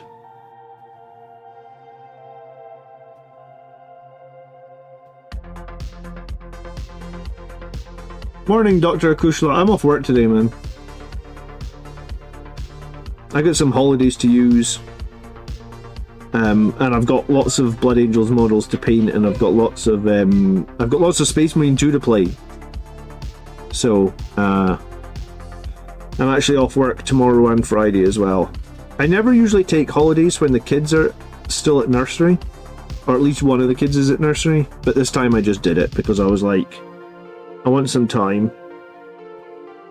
I only took 3 days. I checked with my wife. I was like, I'm just going to take a few days for myself.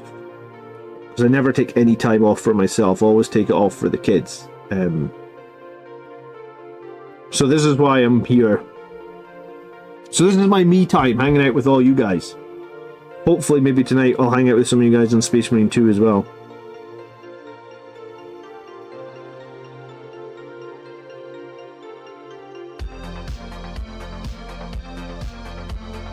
I made a video about Space Marine 2, and Chapter Master Valrak commented on it, so he must have watched it. Hello Carter, how you doing? I don't think you can choose your whole team of 6 at the moment, which I don't think is a great... It's very early days, right? The game only launched... Was it like 2 days ago? But yeah, I'm really hopeful that they'll do some really good patches for it, because I haven't managed to get into a game for a while, I feel like, so I'm really hopeful that they get some really good patches for the Space Marine game.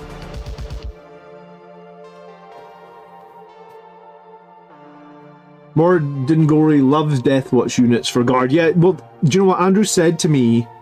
That after we play the game of Imperial Agents, he'll lend me the codex for a few days, so that I can. Because some people were asking me about like adding Deathwatch to the Blood Angels or adding Grey Knights to the Blood Angels lists, because you can do that now.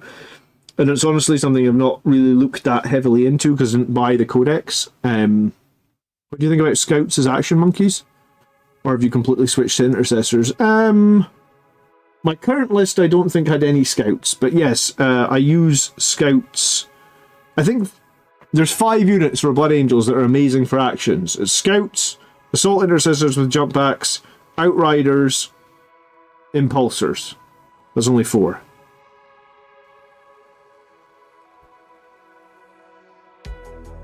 Maybe it is only 4. But yeah, those are the units that I rate the highest. Assault Intercessors with jump packs, Outriders. Where am I at the campaign? I'm at the bit where you have to set the mines on the walls. And it's so friggin' hard. I died there like 10 times. It was 5 PM Monday when Space Marine launched. Okay, so it's barely out.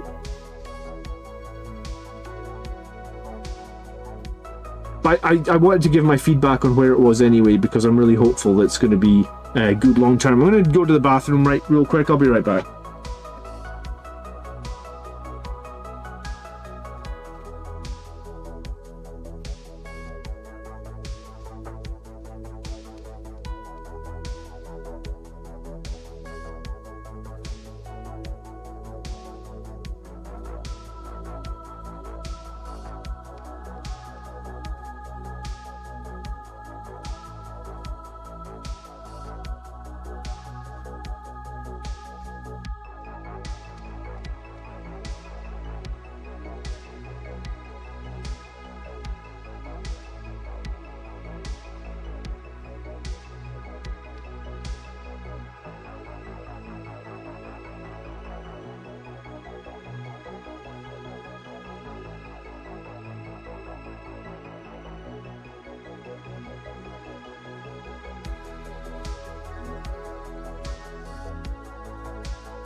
I did play the game on the hardest difficulty straight off the bat because I enjoy a challenge, right?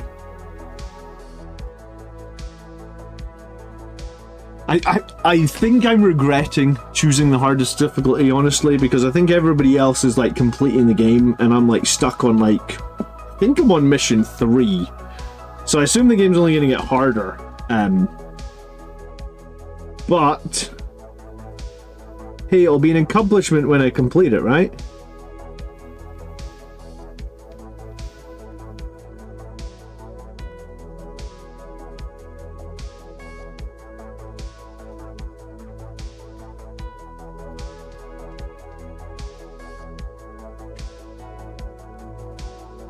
You can change difficulty mid-game.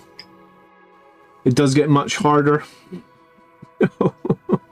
Don't tell me that, Carter. Just enjoy my suffering. Just say, "Oh, you're doing really well." Man, I am going to continue. I don't have any other games that I'm playing at the moment, though, right? Like, I play a little bit of Heroes of the Storm, but honestly, I'm so bored of that game. I've been playing it for like 8 years or something. I don't know how long I've been playing Heroes of the Storm. It's had a good innings, but yeah, I'm super bored. Like if I've just got half an hour to kill, it's a great game if you only got half an hour to kill. And I guess when you've got kids, you don't often have longer than half an hour to kill. So Heroes of the Storm is a great game for that, but like, I don't have anything else that I'm really passionate about or interested in or desperate to get played. You know, you're right. Last time a couple of people from chat or a couple of people from the live stream jumped in and helped me get past the bit that I was stuck on. So maybe I'll try the bit that I'm stuck on tonight a couple of times, and then if I'm still stuck, hopefully a couple of people can jump in from chat and help me beat the Tyranids. And yes, the Tyranid snipers are brutal on the hardest difficulty, man. They just hit you everywhere and they do so much damage, and it almost feels like you just can't deal with it. But yeah, so I don't really have any. I was playing Chaos Gate, and do you know what? I made the same mistake on Chaos Gate. I started Chaos Gate on the hardest difficulty because apparently at one point in my life I was good at video games and I could play them on the hardest difficulty. But that was maybe like 20 years ago, honestly. But that competitive part of me still exists. That's probably why I'm so competitive to try and win on the tabletop, because that part of me still is super competitive. So yeah, I started Chaos Gate on the hardest difficulty, and then I basically got like a save game where like I died and had to take the difficulty down, and then I got killed again and had to take the difficulty down again. And I think now I'm playing Chaos Gate on normal difficulty, and I think I might actually have a chance to complete it, but I wasted so much of my time on Chaos Gate on 2 save files that basically I failed on both of them. And Chaos Gate is a cool game as well. I really like Chaos Gate. I wish they'd done an expansion for it. Hello, Burgosaurus. Good morning. Mittens painting his Blood Angels canny red.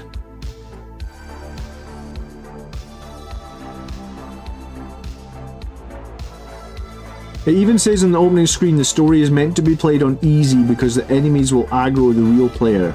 You need to play with a group of 3 on the hardest. It said that? Where the frick did it say that?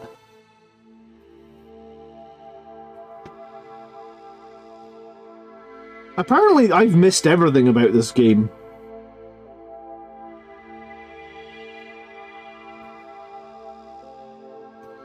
Oh well. You live and you learn, don't you? I mean, I'm still having fun. That's the main thing, right? I'm looking forward to play it. I think it's been a long time since, like, I've looked forward to playing a video game with any conviction, right?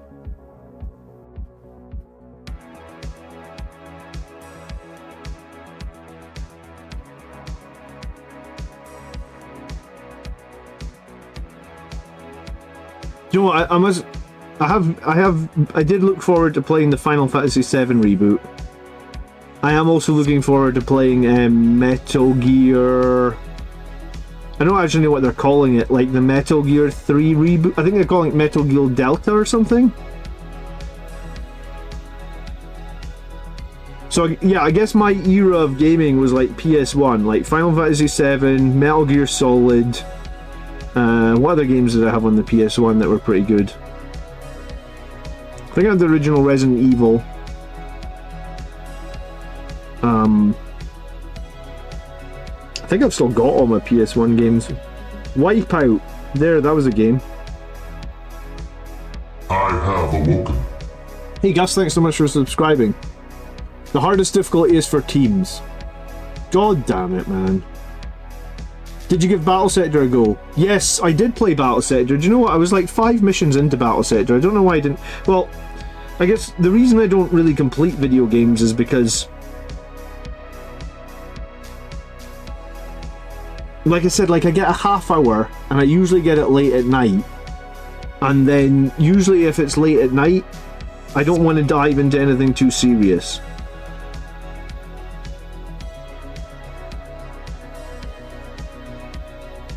And I guess that's why I play a lot of Heroes of the Storm and nothing else. And sometimes I don't even want to play Heroes of the Storm, but it's only like I've got half an hour. I do about half an hour of gaming a day, maybe. And that's why I'm really excited about Space Marine 2, because I feel like with half an hour you can actually do a few battles. I'd like to see slightly longer maps as an option as well, but I think since Space Marine 2 came out, I've been on the game every night at like 11 o'clock for a few rounds. I need to get some of you guys. I need to get some of you after the stream in Discord in the Space Marine 2 channel or whatever, because we've got a Space Marine 2 channel in the Discord. If some of you guys drop like your Steam tags, or however, I don't actually know how we group up effectively, but if like I've been playing the PvP. Like, I didn't play it last night because I was making that video about Space Marine 2, but I played it on Monday night. I think I played it on Sunday night, just like 4 or 5 deathmatch matches. Hello, Gus. Yeah, thanks so much for watching and hanging on, or tuning in, rather.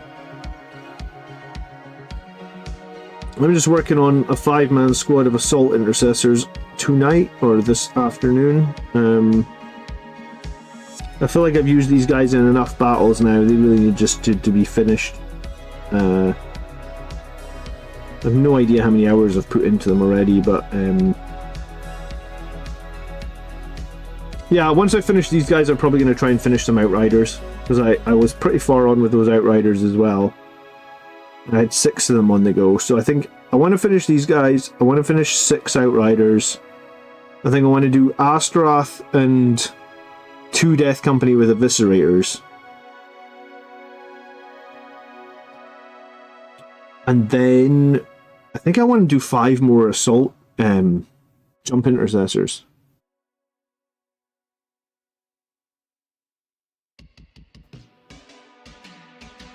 It's not impossible without teams unless the game automatically changed my difficulty. I'm still on Angels of Death and you've got to the final boss. Alright, show off, Jim. I'll get to the final boss, you mark my words.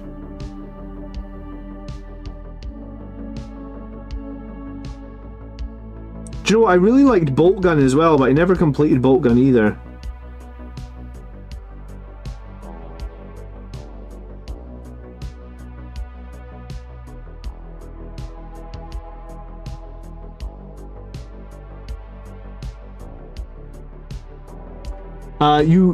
You primed a squad of Cataphracti Terminators yesterday. Are you going to use them in 40k, man, or what are you using them for?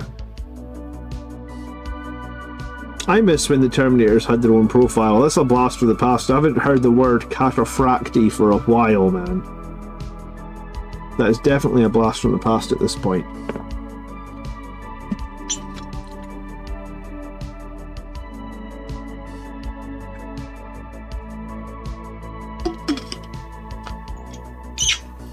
You're going to use them as supplementers? That's cool. I'm a Dark Angels player and I just scooped up the Blood Angels box to build out my Dark Angels since we need more Jump Intercessors and Assault Intercessors.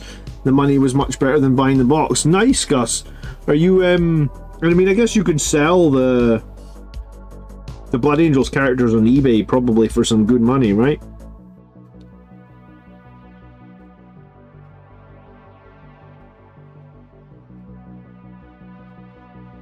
I must admit, I was in the store yesterday buying some paint, and someone came into the store and asked for Dark Angels upgrade sprues, and I felt like saying to him, "You're in the wrong chapter, dude. Like, come on." Have a look. There we go. Phil, dude, you are so generous, Phil. Thank you very much. There's 5 gifted subs, Phil. Dude, that is very kind of you. Thanks a lot, Phil, man. You're here like every week giving gifted subs. You're a superstar.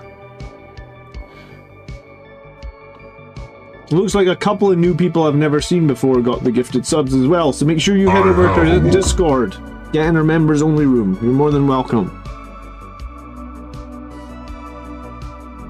Happy... I was going to say happy holiday, yeah. It is a happy... I mean, it was a happy holiday anyway, but thank you so much.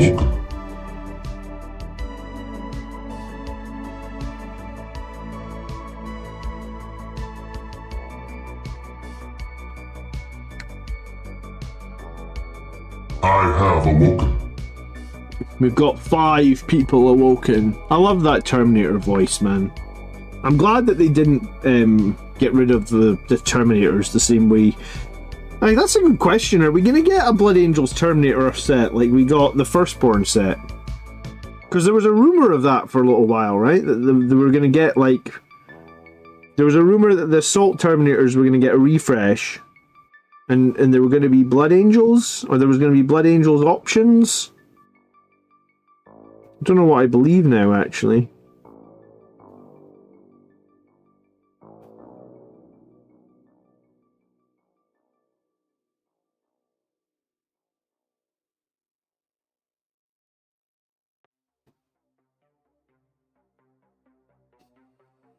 Good morning, Snailpot.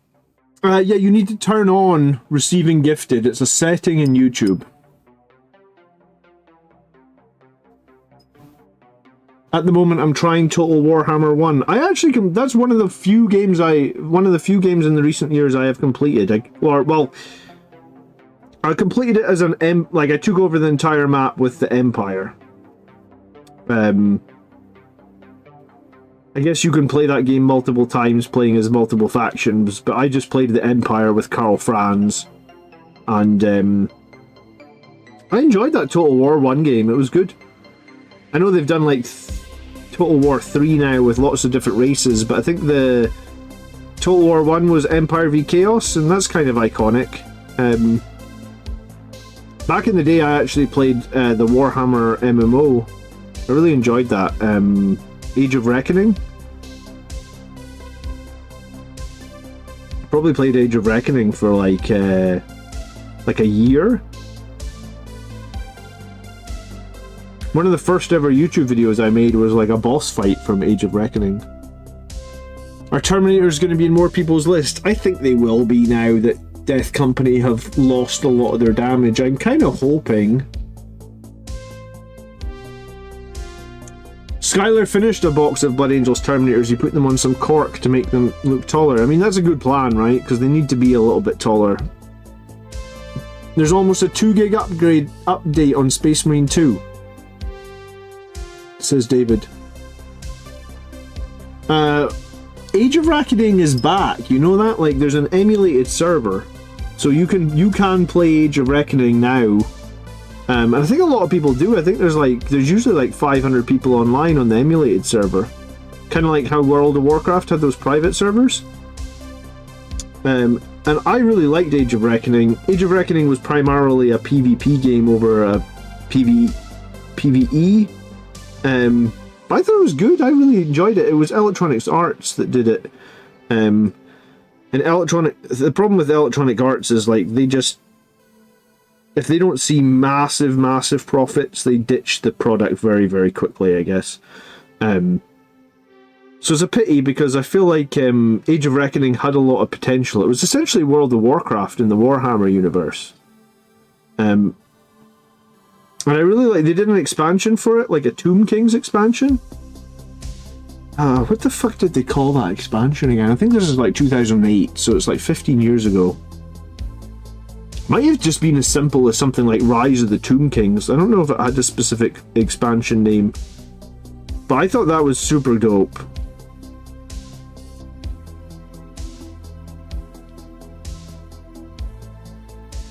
That's the one sad thing with MMOs is like when they get shut down, no one in the future can really play them anymore, or however you word that. But I really enjoyed my time in Age of Reckoning. I played it for like a year, maybe a year and a half. I think this was 2007, 2008, something like that. Back when like there was lots of MMOs getting built.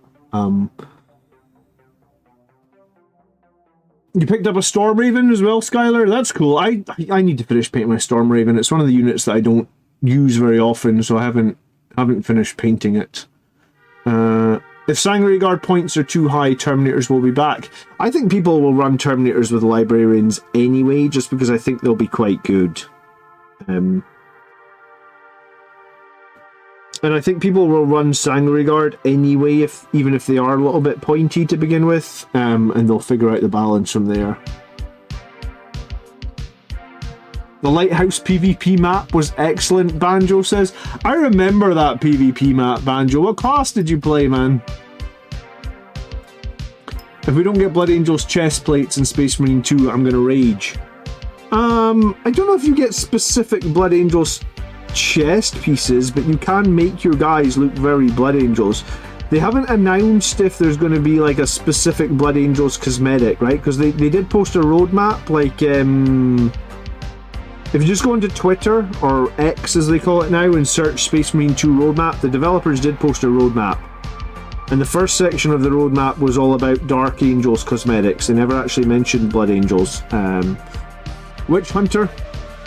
That's cool. I played Warrior Priest. I really liked the Warrior Priest. There was actually two options. You could dual wield a hammer, or you could have a hammer in one hand and like the book in your other hand. If I remember correctly, the dual wielding hammer was all about doing damage, and the book and hammer was more like a healing build. But both were really legitimate, but like both were really strong in PvP. So I had max level Warrior Priest or whatever it was. I think it was level 40 they had to begin with. I really liked Warhammer Online.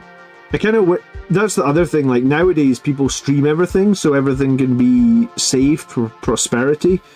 But like in 2008, nothing was streamed, so I would have loved to go back and find some of those videos of like Warhammer Online from 2005, 2006, some year like that. Terminators with a Chaplain is awesome. Yeah, I think the Terminators with a Chaplain is good, but I think the Librarian might be slightly better. It depends if you give that Chaplain... James, thanks so much for subscribing. A lot of new members today. I'll tell you one thing that has happened. Since this new Blood Angels box has come out, and possibly with me covering some Space Marine 2 as well, the channel has been flying. For the last year, I would do like 200 or 300 subscribers a month. I'm back up at like 600 or 700 subscribers a month, so... JDI played the Sorceress and the Blackguard and the Squig Herder. The Blackguards in Warhammer Online did look friggin' badass. The Chosen as well actually looked really, really good. But yeah, I played Empire because I'm no heretic. Even in the old world, I'm not a heretic.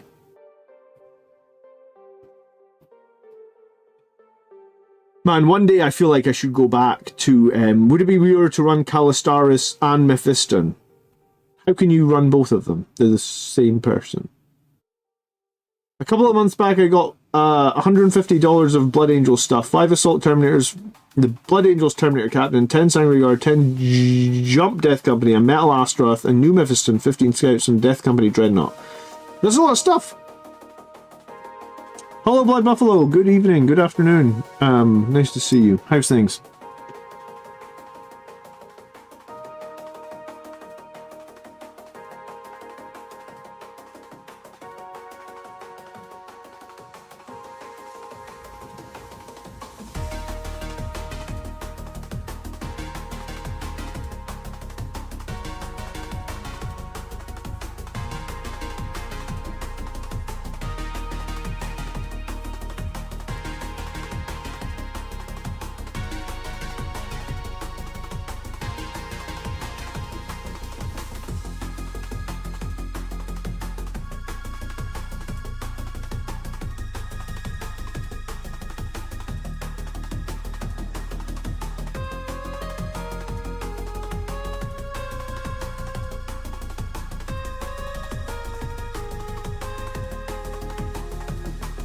But yeah, at some point I actually think, like, I would like to go back and play the emulated server of Age of Reckoning. I haven't, like, dived into it, because I think if I was going to dive into it, I'd need some friends. that made it sound like I have no friends. I do actually have some friends. I just don't really have very many friends that play Warhammer video games and follow the same schedule as me or whatever. So like, I would like to dive into it with a bunch of friends at some point. I think it would actually be really fun. I think, although the game is old, I think the game was a fun game. It was engaging from low level.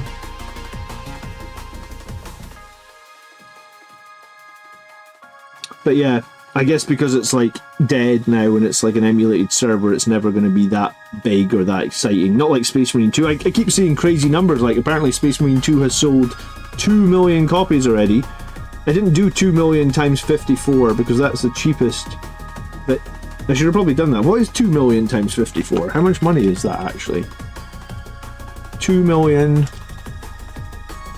times, like, say $55. It's 110 million. Steam take like 30%.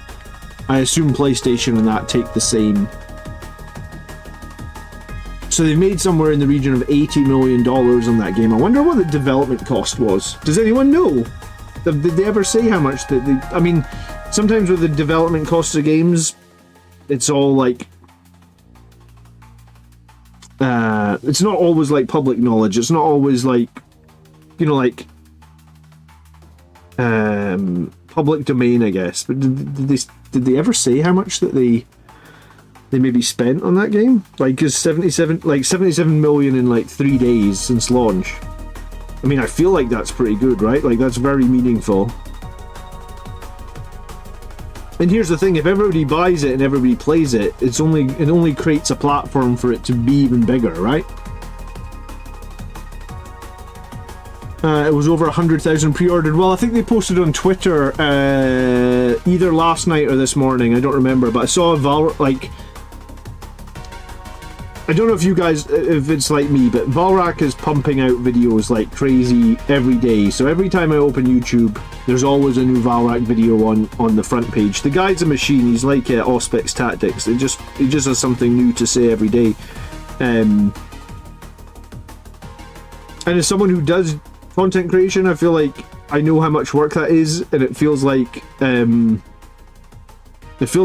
you know, like, it's impressive how much content these guys put out, I think. So I'm sure I watched a video, I think the video I watched it this morning, or maybe it was last night, I don't remember. And he was saying that, like, they've said that they posted on their Twitter that they've had 2 million people have jumped into Space Marine 2, like, so they've had like 2 million, they've sold 2 million copies. Skylar says, thanks for the content, keeps me motivated. You're more than welcome, dude. You've been painting and playing more than you did before. I mean, I think the trick is to enjoy what you're doing, man, right? Like, I'm actually on like this health kick, I guess, over the last like 3 months, I would say. And I've been trying to lose weight for years. Something I battle with all the time. I want to lose a bit of weight, I want to be healthy, etc, etc, etc. And I try to like change up my mindset and try and make it like what I'm doing I'm enjoying, if that makes sense. And I think once you can finally get into the mindset of what you're doing that you enjoy, then difficult things can become easy if you enjoy it. And that's kind of how I look at the hobby, is like, I try never, you know, like some people are like, oh, I can't be bothered painting. I don't really let myself feel like that. It's just like, I like having my models completed, so I want to go paint. Like, I enjoy hanging out and painting. If you guys weren't here, I would just be doing the same. I'd just be listening to some music, I'd just be painting, and I would be trying to enjoy it. Because I think that's the best way of like hitting your goals, is to try and enjoy what you're doing, right? I actually have no idea what colours I paint plasma pistols, so I need to grab a guy that's got a painted plasma pistol.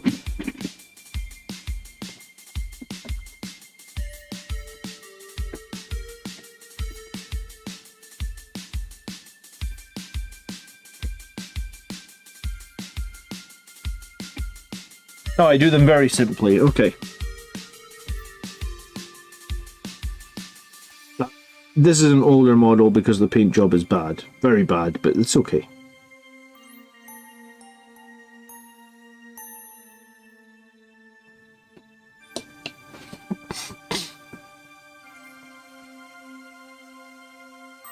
I went for Baratic OP. What the hell is Baratic OP? Sorry, I have no idea what that is, dude.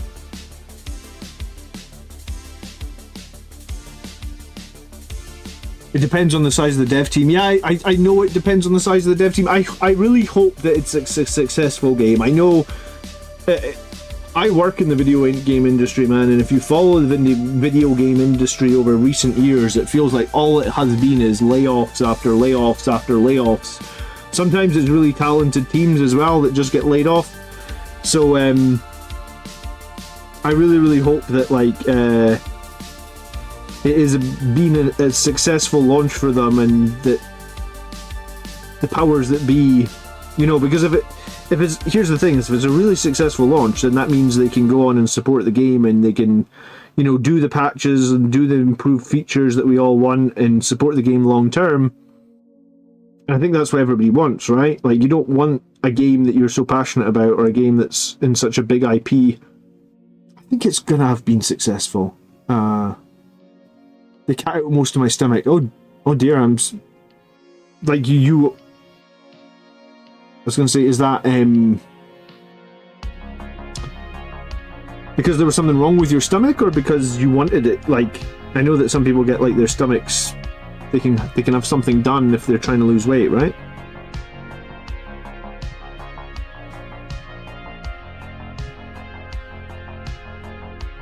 I hope you're doing all right, man. Michael, who was just hanging out with me, is on the stream like an hour ago, half an hour ago. Michael actually had a bunch of his intestines cut out when he was born. He was born with some weird condition where, like, his upper intestine just flat out wasn't joined to his lower intestine. So he had to go in and they had to, like, basically cut out a bunch of his intestines and rejoin them together. Crazy, man. They did all that in keyhole surgery these days.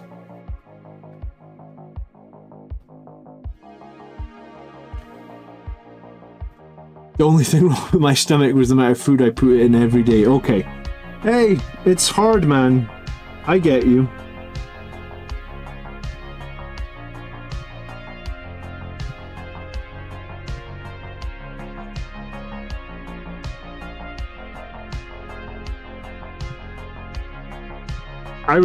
For years now, I really struggle with snacks, man. Snacks are like the bane of my life. Like, I just eat snacks all the time. So I've been doing this fast, actually. I think I was supposed to end it on the 30th of September, so that would have been 10 weeks. So I've been fasting now for 7.5 weeks. And it's not like it's like intermittent fasting. So it's not like I don't eat anything. I'm just only allowed to eat in certain hours of the day. And as someone who's, like, struggled with snacking for years, this fasting thing has actually helped me loads, because it's just like, if I'm not in my window of eating, I just flat out can't eat. And it's kind of changed my mindset.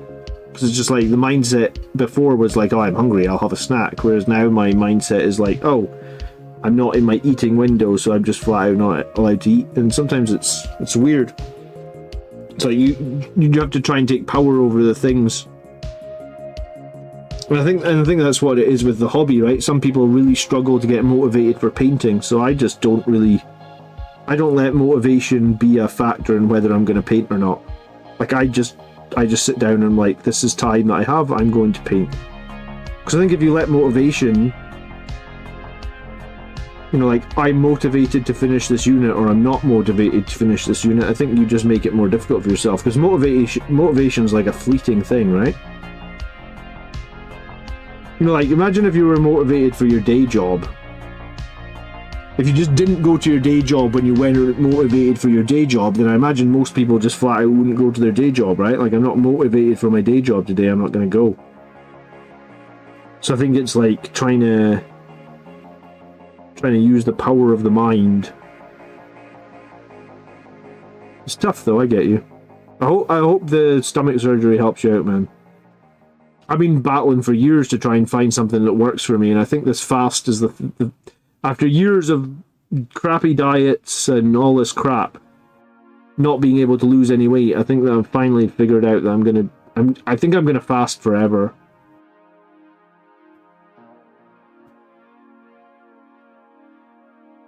Because it seems to be something that actually works for me.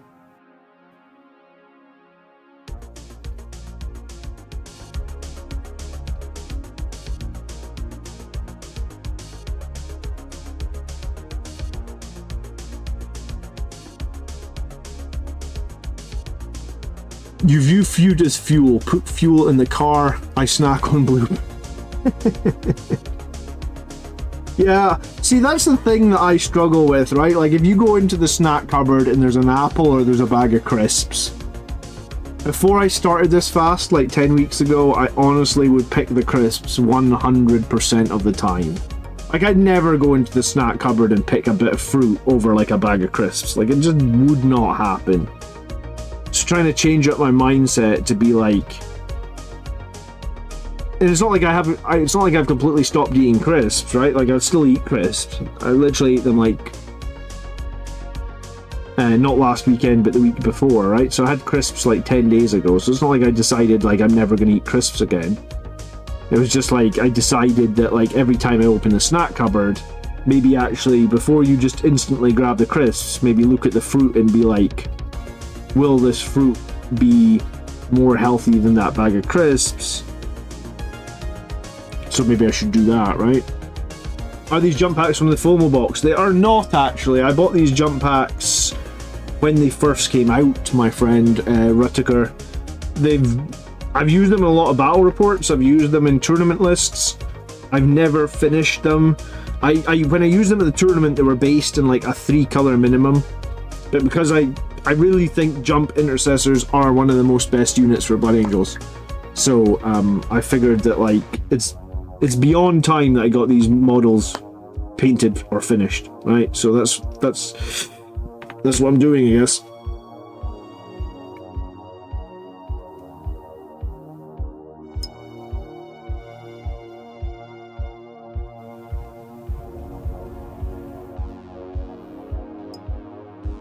AI is kind of replacing sections of dev teams, but there will always be creatives and designers. It's a competitive space in one of the top, but the ones at the top that can do the job in the team, it's wild. Is AI replacing that many people, is it? AI is sort of frighteningly getting advanced, I guess, right?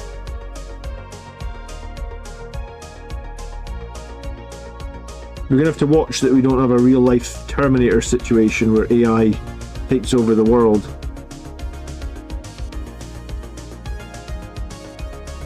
I'm sure they've got safeguards for that, right?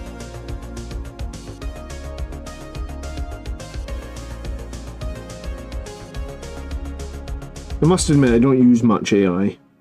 Someone asked me, they were like, do you use AI a lot? I was like, no, barely. Sometimes, my extent of using AI is sometimes when you're painting 3 repulsors concurrently, or currently. 3 at the same time, dude? Now, you're a sadist. Snailpot. 3 repulsors? Can you even fit 3 in a list, man?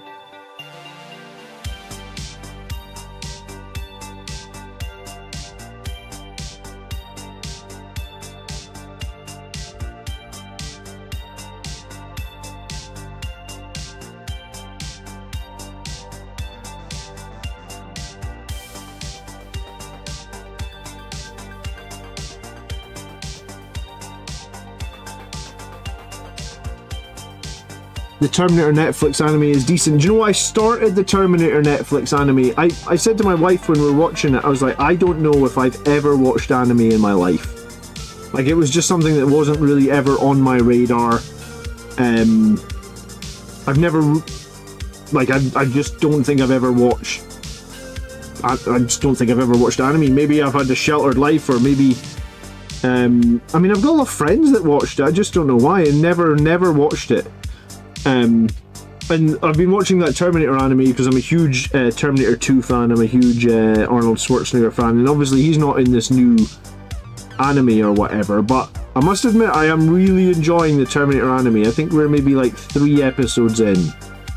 I wasn't sure when we started if I would enjoy it as well, because I was like, oh, it's a cartoon and it's like It's just different, I guess. But yeah, maybe I'm just enjoying it because I'm a huge Terminator fan. But maybe this is like maybe I would have enjoyed other anime and I've just avoided it my entire life. Probably. Oh, you do commission painting for a living. That's cool. Rudiger's building the jump intercessors for the FOMO box. Going to use 5 old Death Company jump packs to convert the 5 assault intercessors. Yeah, I think you should use some of the old pieces, man, because it's a little bit sad with the new pieces not having, like, when the new models are lacking some of the old Death Company bits and stuff. I'm not a huge fan of how generic, I guess, that new box was. Like, I'm a big fan of all the old Death Company custom bits.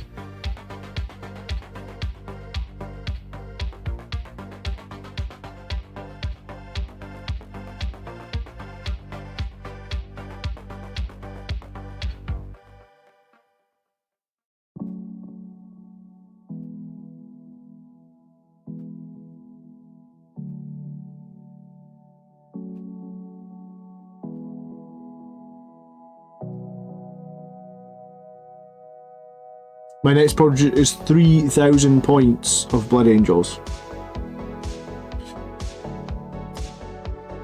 Good project to have, man. My project is finish my damn backlog of Blood Angels. I think I'm only ever going to finish my backlog when I retire from my day job, or if I get my kids to help me maybe one day. Because that's the thing, at the moment, like, I never, on a Saturday or Sunday, I never really get to paint because I'm looking after the kids. But maybe one day the kids will want to hang out with me and do Warhammer, and then I'll be able to get like an extra 5-6 hours painting every weekend, and that would be huge. That would get me through my backlog, for sure. It'll also take the kids out of the wife's hair, so it's like a win-win, right? Happy wife, happy life. That's the phrase. Gus grew up a lot of anime. Born in 86. I was born in 83, Gus. I have awoken. Marcus, a member for 12 months. Thanks for the content, John, because it's always quality. Marcus, thank you for 12 months of membership, dude. That is very, very appreciated. Sometimes it blows my mind how long you guys have supported me for. Because it doesn't feel like I've... Like, we had someone that had like 43 months of membership on the stream the other night. I was like, I don't feel like it's been like 43 months. But then time went a bit weird because of COVID, right? And I started my channel during COVID, and like a lot of people, I guess I was just trying to fill in... I don't know what you call it. Like, during COVID, people were all stuck in their houses, so I guess my outlet was Warhammer.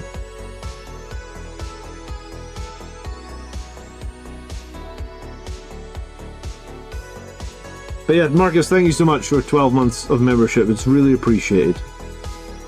You've shown up in so many of the streams over the years and stuff. I do really appreciate the support. Thanks, dude.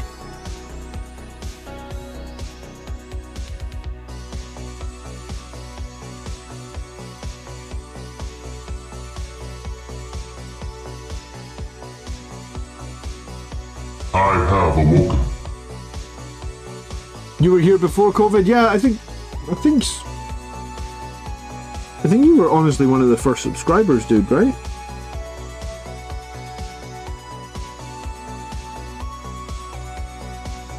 Jason, 28 months of membership, Jason. You're a big all-time channel member as well, right? Time flies when you're having fun. Watch Babylon 5. I know that I need to watch Babylon 5. I need to watch Stargate again, man. I'm getting to the point with Stargate where I haven't watched it in like 25 years, so I'll probably have forgotten everything and really enjoy it again. I really loved Stargate SG-1. That was my jam for a while when I was a kid.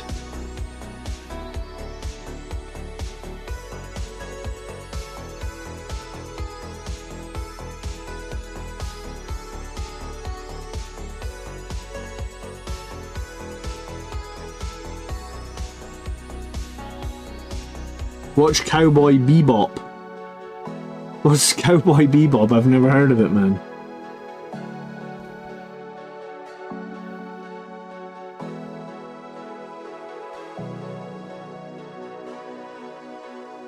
I haven't watched any of that new series of Ring of Power, but I've heard like that apparently it's going to get cancelled. Has anyone been watching the new Lord of the Rings series on Amazon? I watched season 1, but I didn't think it was that good, and I guess maybe because we haven't started season 2, that kind of is I haven't been excited to get in and start season 2, and I guess maybe a lot of people haven't done that either. Weight is super hard to shift Volcar, and it's about like it's breaking those habits, man. That's the hardest part, right?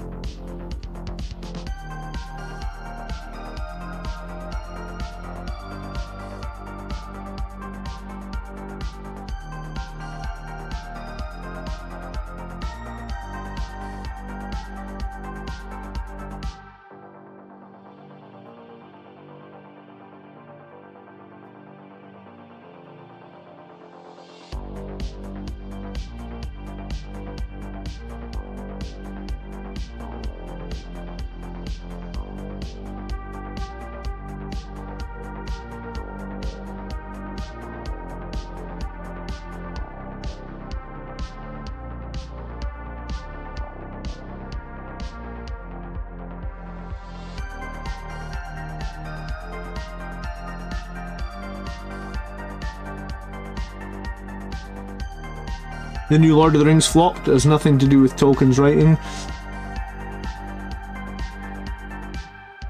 I like the Peter Jackson movies. I thought they were really good.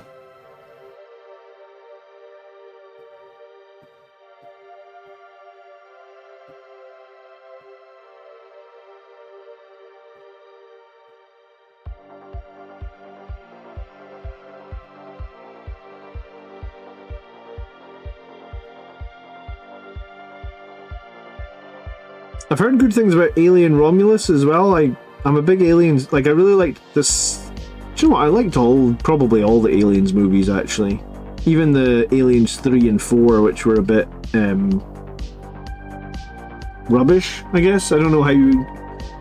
Aliens 3 wasn't the worst, but Aliens 4 was a bit rubbish. But yeah, no, I guess I liked all the Aliens movies, so I've seen that like a lot of people have been positive about that new Aliens, I forget what it's called now, Romulus. So I'm interested to maybe get a chance to check that out at some point too.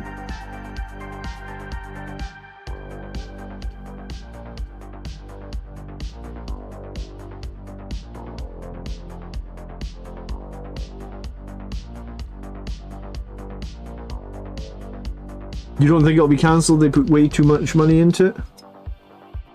I mean, at some point they might have to cut their losses, though. I mean, Season 2's probably all filmed and done, right? Oh, I'll tell you what I am looking forward to is The Last of Us Season 2. I don't know if you guys saw that first season of Last of Us. I never actually played the video game, but I thought the season was really, really good. I really like Pedro Pascal, right? I mean, I liked him in The Mandalorian, but I really liked him in The Last of Us as well. I thought that season was really, really good.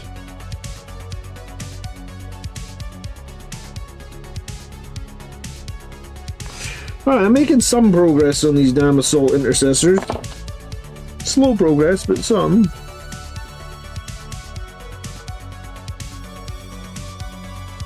Then do black on this one.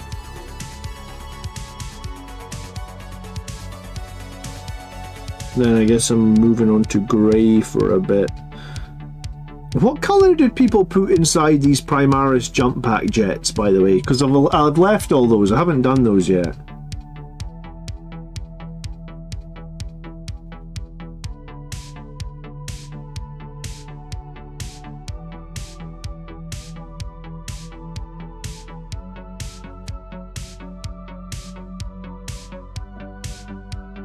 Light blue? Yeah, I was thinking some sort of blue.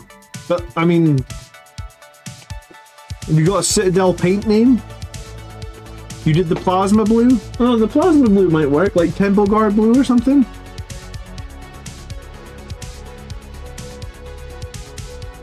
The only way I managed to stop snacking is by not having any in the house. I shit you not, dude. I have a sticker on my, use the Vang? Okay. I have a sticker on the cupboard that has all the snacks on it. And I wrote the sticker on a post-it note and stuck it on the cupboard because I was doing this fast to try and lose weight, that basically says, do not open this cupboard after 6:45 p.m. So like it's right there, just like a post-it note type sticker. I don't know what you would call it, just a white label sticker. So my kitchen downstairs has a sticker on the cupboard that has all the snacks in it that basically says do not open after 6:45 p.m. because apparently I cannot trust myself. And you know what, since I've stuck that sticker on it and I gave myself that time, it's actually worked for me. Use white and then thinned frost heart contrast. Well, that's interesting as well. After seeing Space Marine 2, I'm not sure with light blue now. What colour are they in Space Marine 2?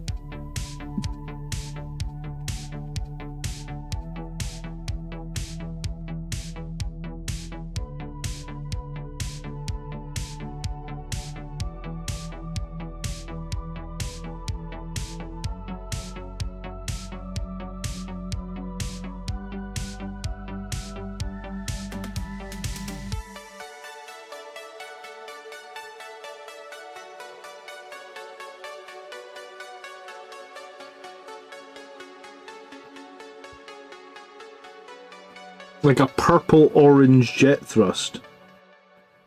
I mean, blue sounds a lot easier than that.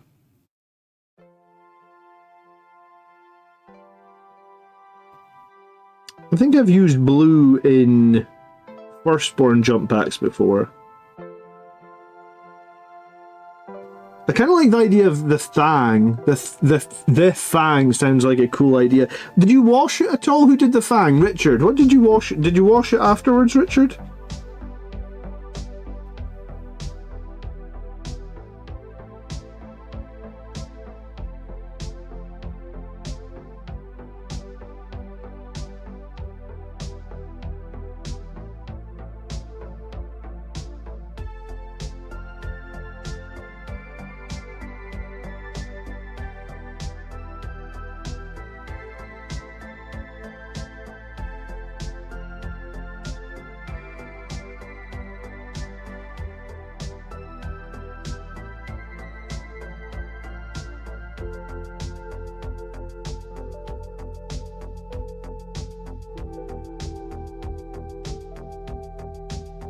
War Painter wash, dark skin tone. Banjo says, random rules question if it's okay. Yeah, of course it's okay. That's literally what this channel is all about, is random questions. There's no stupid questions, there's no judgment. I make mistakes just the same as all of you guys. The question is, if a jump out squad is one side of a ruin and wants to charge our unit on the other side, do I measure the horizontal distance only, or the line of the flight up and down over the terrain? So ruins are typically known as breachable pieces of terrain. If it's breachable, it means infantry can just move through it with no penalty. Because jump intercessors also fly, it means if there was any models in the way, you can actually move through the models as well when you charge, because jump intercessors can essentially fly over the models. So yeah, if you're moving through breachable terrain, like a piece of ruins would be classed as breachable, then you don't need to measure up and down. You just measure straight through it, and because you fly as well, you don't need to measure round or over models either. You just fly straight over the top of them.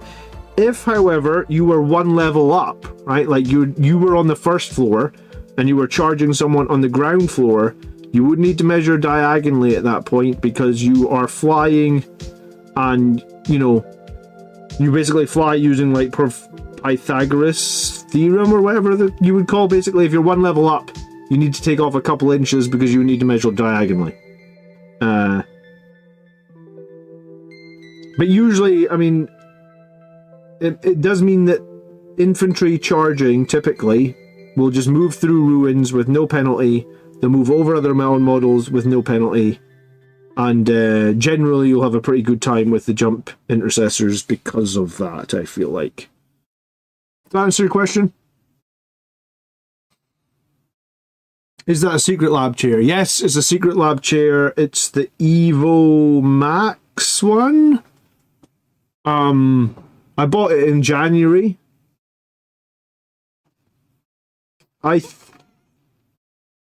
in two minds with the Secret Lab chair. The one thing that I have noticed with it is my previous chair had a mesh back. And the thing about the mesh back is it means your back stays cool. The Secret Lab one does not have a mesh back, which means if it's hot, and we've just finished summer here obviously, it means that if it's hot, you will likely end up with a sweaty back. Now, I would say it's a comfortable chair, but I guess it's not that comfortable when your back is stuck to your t-shirt because of sweat. Maybe that wouldn't affect normal people, but see when I'm in, like, yeah, it probably doesn't affect normal people. My computer is usually streaming, which means it's kicking out a fuckload of heat, and I usually have to have multiple lights on. Like right now in this room I have 3 lights on, and you wouldn't think that contributes much, but like they're big light. No, do you know what? I've actually got 4 lights on. So they're big lights, they generate heat as well, which means that there's a lot of heat. Like, for example, last night my wife came in to speak to me and she was like, oh, it's cold tonight. And she's like, are you not cold? I was like, no, I'm not cold. I'm sitting in a room with a computer that's burning out videos and generating a ton of heat, along with 4 lights probably in the room that's also all generating heat. And it's a small room. So this room is always pretty warm. So that's the one negative I've seen with the Secret Lab chair, and I guess it's my own doing, right? Hey Paul, thanks so much for becoming a member. We've had quite a few, I think 3 new members and 5 gifted members in this stream. So what loadout does 5 jump runs? 5 jump packs, if they're assault intercessors, you're running 5 guys with bolt pistol. No, sorry. You're running 3 guys with heavy bolt pistols and chainswords. You're running 1 guy with a plasma pistol and a chainsword. And then you're running the sergeant with a plasma pistol and a power fist, typically. Now, there's some variants in there. You could run some swords. If you could run the sergeant with a power sword if you like. That is up to you, I guess.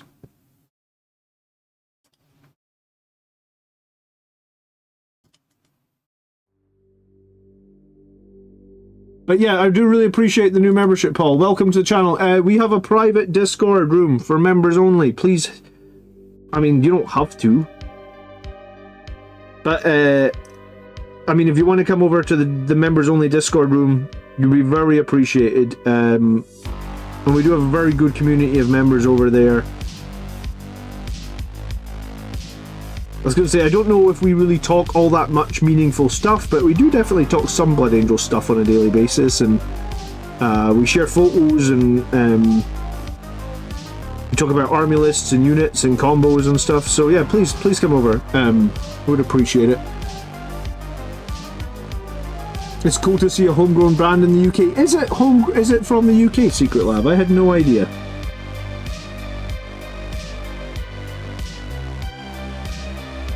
I used to quite like Razer products. Like I have a Razer gaming mouse, and I also have a Alienware keyboard. But my day job bought me a Secret Lab chair, and it was really, really comfortable. So I had to save for a little while, but I thought to myself, I work a lot at home, I sit a lot at home, so probably it would be a good idea to just spend some money on a decent chair, right? I think they have long life expectancy as well, because I feel like the one that I've had at work, I've had for like, I feel like I've had it like 5 years at this point, and it's in perfect condition, right? Like, and I work like 45 hours a week, so I'm sitting on it 45 hours a week in its perfect condition after like 5 years. Inferno or Plasma on Death Company Intercessors. You probably want the one Infernal pistol you're allowed, but it's so... I feel like an Infernal pistol these days is a minor upgrade over a Plasma pistol, so it wouldn't be the worst thing in the world. Oh, it's from Singapore. Alright, it's homegrown to you, is it? Noble says, link for the members server. So what you do is you join Discord, right? So you just join the normal Discord server, Noble, and then inside Discord, you know, like in your settings, So you need to open up Discord. Hold on, I tell you what you need to do. So when you've got Discord up, you need to click the settings cog, like user settings. You need to go to connections, I believe. Hold on. Apparently I can't see that right now because streamer mode's enabled. You go to connections, and you, hold on, I need to disable streamer mode. Settings, connections. Yeah, and then you connect your YouTube account to your Discord account, right? So like there's a button there to add accounts to your profile. You link your YouTube account to your Discord account, and then automatically at that point, I guess, Discord detects you are a member of the Blood Angels Commander YouTube channel, and then the members only locked just appears for you in Discord. If you cannot figure it out, then DM me on Discord and we'll add it to you manually. But it's all automatic, right? You just need to make sure that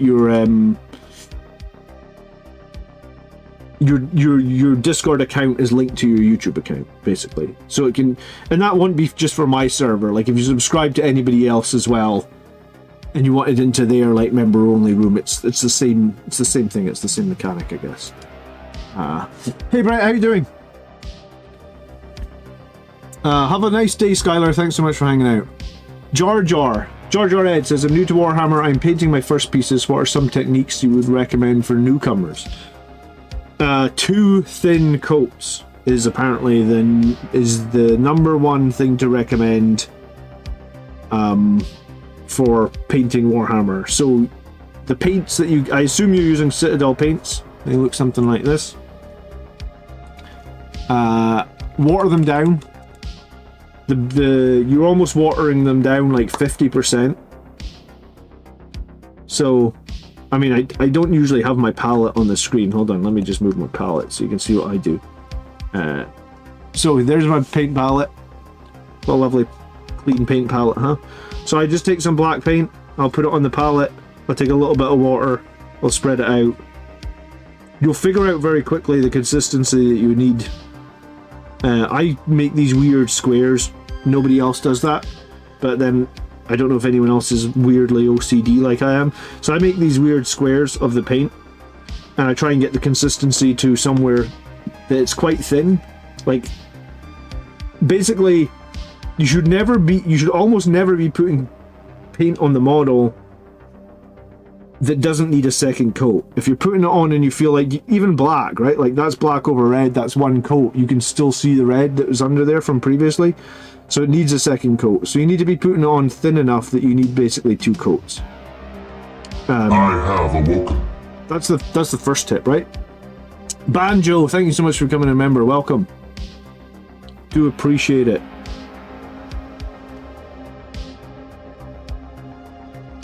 Were you watching on Twitch the other day, Banjo, or have you always been on YouTube?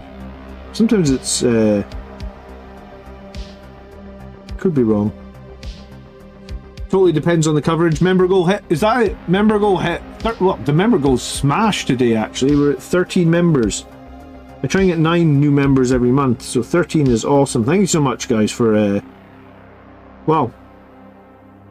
I was just painting and enjoying myself, and you guys are just rocking it. I appreciate the members. I was going to say, it's been an exciting month for Blood Angels, though, the new codex and everything. I still haven't made a video on the Death Company detachment. I guess I'm going to do that in the very near future. Has anyone from chat played the Death Company detachment yet? Do you know what? The one thing that I overlooked maybe a little bit with the Death Company detachment, and I guess when I make the video I'm going to un-overlook it, or I'm going to make sure that I cover it.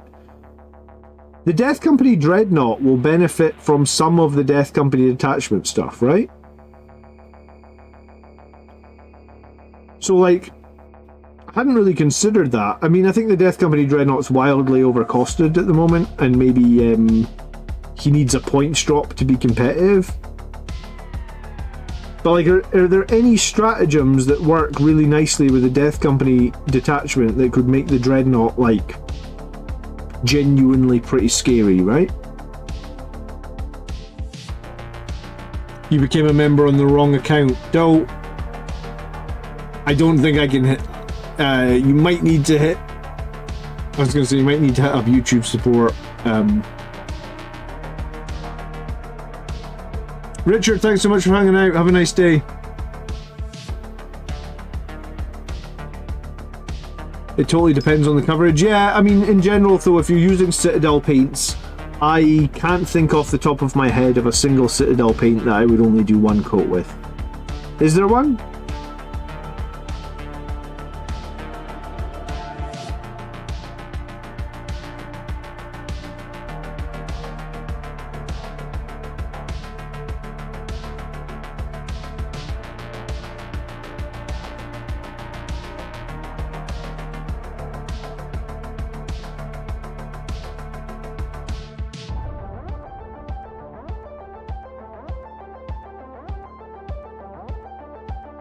Let me need to go grab some more water in a minute. I think I've been live for... How long have I been live? 2 hours, 37 minutes. Yeah. Joe, I felt like a little bit longer, but that's fine. I got like... I'm just gonna go... I'm gonna stay live until my kids come home from nursery or whatever. I need to catch up on my painting. It's been... It hasn't been the greatest the last couple of months, I must admit. I think I said in one of my other streams, I felt like I've been trying so hard, right? Like I've been trying for like 4 or 5 years, probably since I started the channel, right? And actually, I mean, to be fair, I've been trying before I started the channel. So like for let's just say 5 years, maybe 6. For 5 or 6 years, I'd been trying to win a 32-player Grand Tournament. And I think if you're trying to win a Grand Tournament, it's a slog, and you'll get close a bunch of times, and you'll fail a bunch of times, and sometimes the dice will go against you, because when those high-level games, sometimes those high-level games are literally decided by a single throw of the dice. So I've been trying for like 5 years to do that. I've been trying for 5 or 6 years to win the 32-player event. And I think when I finally did that, like I think I did it at the end of June. When I finally did it, it felt like such a weight off the shoulders. And then I haven't played a ton of games since then. Probably only played like 3 times since then. And it's not like I don't want to play. It's just a weird thing of like you've been trying so hard to hit this goal, right? And you hit the goal, and then I guess I wouldn't even say the motivation has disappeared, because I actually want to go to another event in like, I think there's one in November I think I'm going to go to, and I think I'm going to try and win it. I don't think I will win it, but I think I'm going to, you know, like I'm going to play the best I'm going to play the best Warhammer I can play. If I can win it as well, and then I can say I won 2 GTs in a row, that would be sick. I don't know if I can, but I mean, I'll play the best Warhammer that I play, and I'll do the normal. I'll be as sportsman-y as I can, or whatever you want to call it. I'll play as fair as I can, you know, like I always do. But yeah, having hit that milestone of like finally doing that, I think like subconsciously or consciously or something, there was part of me that was just like, yeah, like the foot off the gas. Like, oh my god, I finally did that. Thank God I've done it. I proved to myself, and I guess everybody that watches the channel, I know something about Blood Angels. And yeah, so I guess I haven't played a whole heap of games since that, but like I've nothing negative to say. It just hit that goal, and it was like such a big goal for me. That's something that I really had tried to achieve, right? It's a super sad box. Only one Eviscerator has Death Company details and the shoulders, and the old company have a lot of details. It's a shame. You're very disappointed with the box. I think you're entitled to your opinion back, Galush. It is a bit of a disappointing box. It is a little bit annoying. I just realized all this time I didn't put the Twitch chat on the TV, on the screen. God damn it.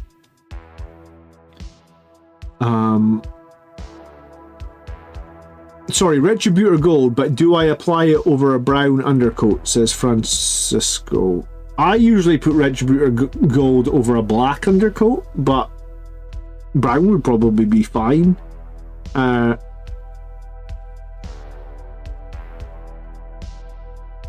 I've been converting my studio to Pro Acrylic and Fanatic War paints. Yeah, I'm very much stuck in my ways with the Games Workshop paints.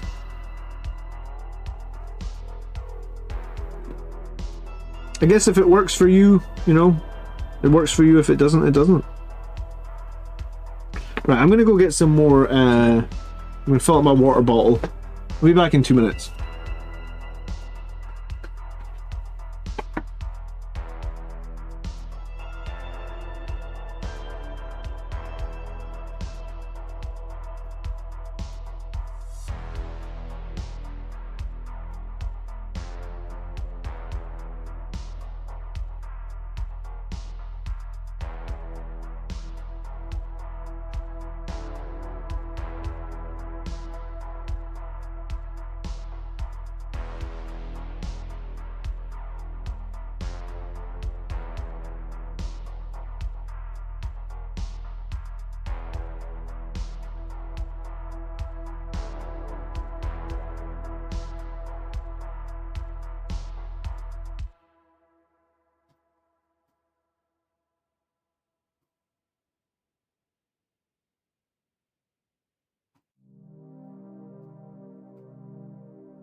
What's left in my collection?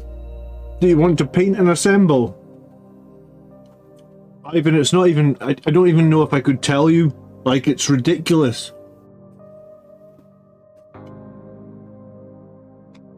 Like, absolutely ridiculous what's left in my collection. Borderline embarrassing how much stuff I have to finish.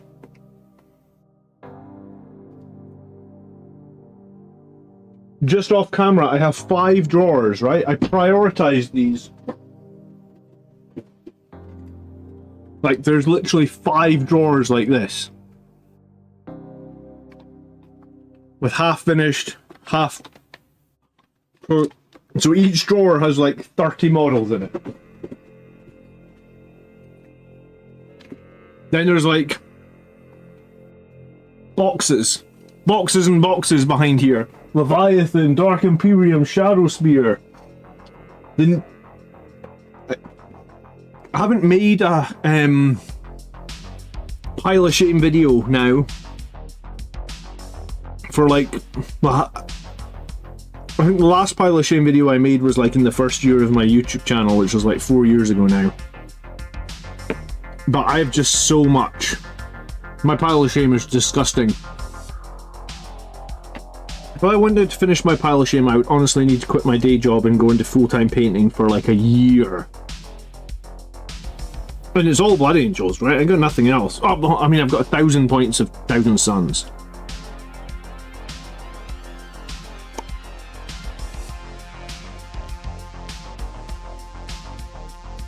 Snailpot says he has 25k points.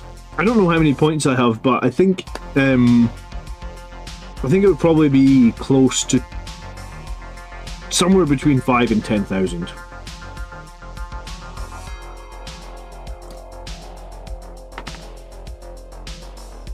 I think last time I checked I had somewhere like 12 or 14,000 of painted Blood Angels.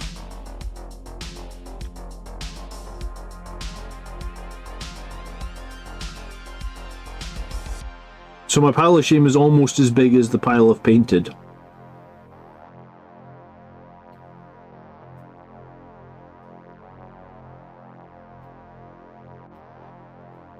Thanks for handing out, Rutiger. I appreciate it. Yeah, I think Anton's right. I think everybody was disappointed with the new box not having any Death Company upgrade sprues. Like, I think that's a giant miss for Games Workshop. And I don't think Death Company upgrade... Like, I know that they want the new boxes to be more new player friendly, but I don't think adding a few Death Company upgrade sprues necessarily makes things much more... Like, it doesn't make it unfriendly enough to new players that they're not going to get things, I guess. So yeah, I've got... You know what? I would say that of the 12,000 points, or of the like 10,000 points of stuff that I haven't finished, a lot of it's half done, right? And maybe that's one of my problems, is if I actually just focused on finishing model by model, then I could probably have like another 3,000 or 4,000 stuff finished. My problem is that I jump around, but my painting always really goes with what's competitive, right? Like because I want to play tournaments, so I want models that are competitive for tournaments. So I'll jump between stuff that is or is not competitive. So it's good though, right? Like, because I only picked up these jump intercessors the other day, and they're like half done, you know. So they have half the base, so it's not like I'm always having to start from scratch when I pick up stuff from my pile of shame, because I do make a start, I do make some progress, and then decide, yes, that's a competitive model, I'll keep painting it, or no, it's something that I don't think is really relevant right now when I move to something else. If you can paint 25,000 points in 3 months, dude, I need to read a chat. Maybe you could finish my collection for me. That's some going. But I think you said you were full-time at painting, right?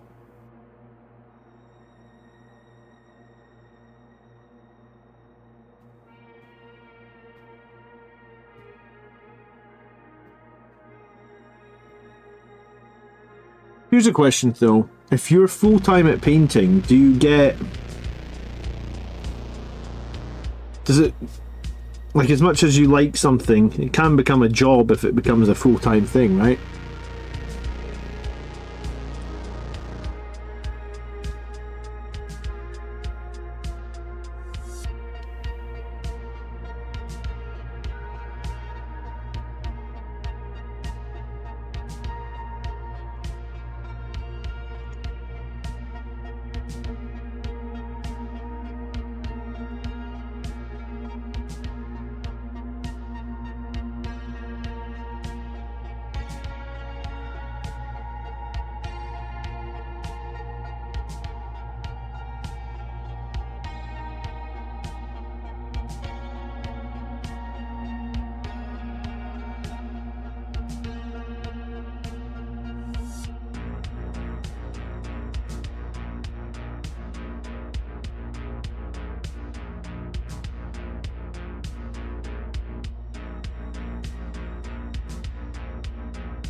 Four upgrade matrices with tons of the same wings, shoulders, and 4 eviscerators with any kind of chainswords with blood drops or something like that doesn't seem like great. Yeah, I mean, the fact they put a chainsword on the upgrade sprue really confused me, man, because it was like, who doesn't... The one weapon that everybody has crap loads of is chainswords. The one thing that we do not need in any unit is chainswords. Yet they put a chainsword on the upgrade sprue. I was like, what is that nonsense? Why? Why you hate us, GW? Why?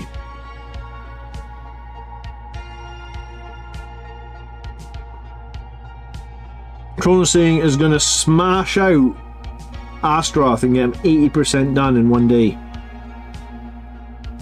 There you go. How many hours do you spend on a single character, Chronosing?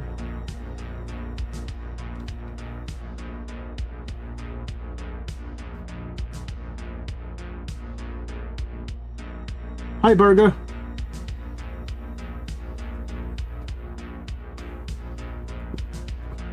I think the Blood Angels upgrade sprue is honestly a bit of a mess.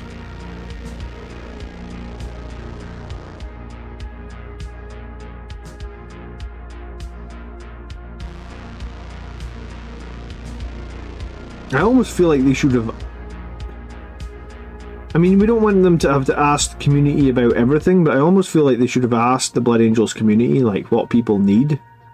Like, hey, would you like a chainsword or a power fist on the upgrade sprue? Because I feel like nobody says chainsword in that situation, and I think that's probably where the frustration comes with, is like, the Blood Angels players feel it's super obvious, right? Like, it's super obvious we don't need more chainswords. But it is probably also obvious that we want more power fists. The Sanguiner is here. He's appeared from the warp. Blood Angels Commander, do you try streamviewers.org? Real viewers. They're giving out free packages. I think that's spam, honestly. Do I need real viewers? I've got 53 over on YouTube. I think I'm doing alright.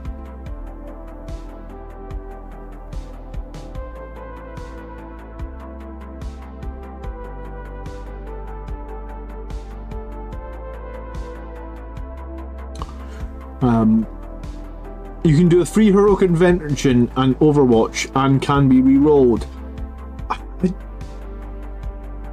I am building 5 Death Company on foot. I'm not going to build 10, the Sanguiner. I'm going to build 5. But like, I just don't know if I feel like they're going to be valuable, even with their free Overwatch, because in fact, like, their Overwatch, they don't actually really have that many good weapons for Overwatch, right? Like, do they have any good weapons for Overwatch? Can you even put a flamer on the Death Company on foot? Maybe you can put, like, one-hand flamer? And, I mean, their heroic intervention is neat when it comes up, but, like, it's not like they're going to fight first. They're going to heroic in and then, what, someone's going to kill them, a few of them? I can't decide on Death Company on foot. I've been making a video for Friday about, like, Blood Angels and how you build units using the new box and stuff. And the Death Company on foot are like an enigma to me. Like, right now I don't think... Well, I don't think they're a meta unit. I'm not entirely sure what would it take for them to be a meta unit. But I could be wrong. Like, we could wait here in 3 months' time and be like, oh, the obvious meta for Blood Angels is Death Company on foot. I just can't see it, man. I mean, people took them when they could take 10 Infernal Pistols and Power Fists, but I mean, when the squad can do that, it's a completely different squad, right?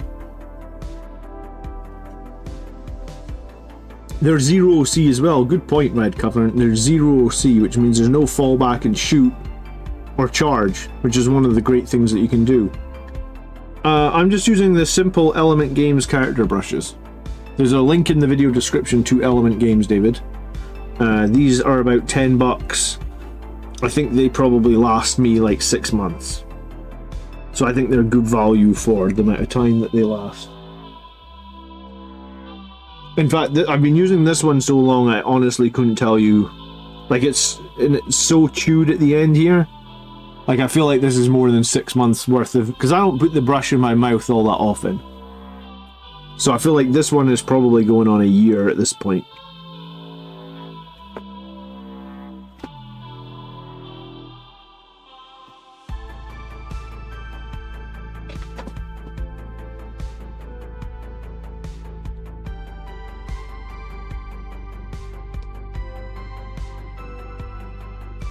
Gun packs with chainswords have the rule of cool. Yeah, but the thing is, you don't need more chains. Like, a squad of Jump Marines comes with 5 chainswords, right? It's not like I don't think there's a single squad of Blood Angels you could buy that don't come with chainswords that you would need. Am I wrong in that? Like, the chainsword and the upgrade sprue, what squad is that needed for?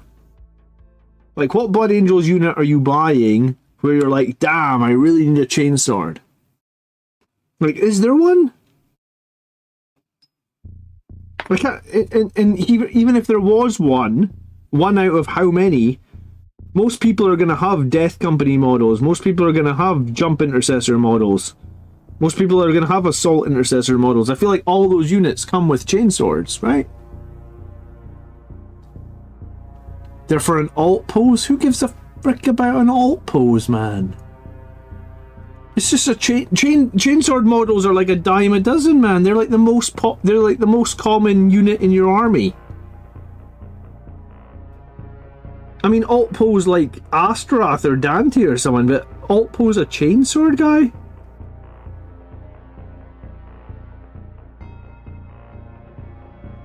I feel like that's I feel like we should have just got a Power Fist. I really do, man. I'm sorry if we disagree on that. I really think we should have got a Power Fist on the upgrade sprue.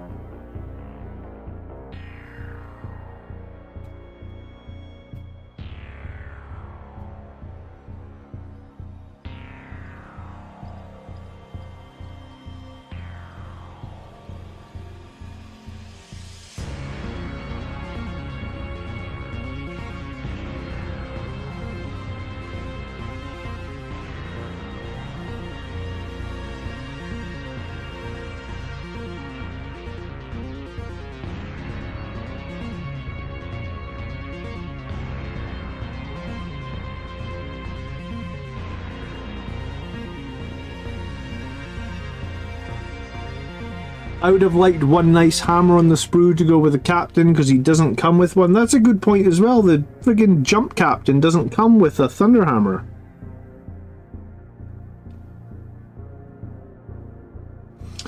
Yeah, I don't know, man.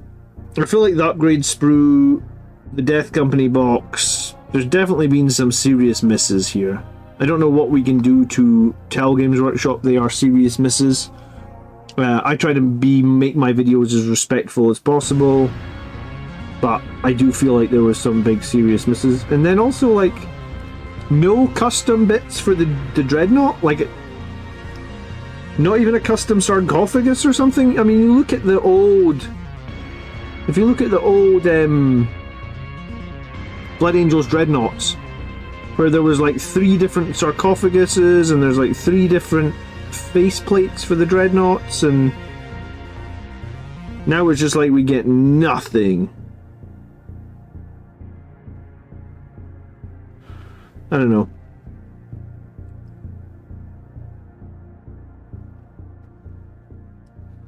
I feel like we're entitled to tell them how we feel about that.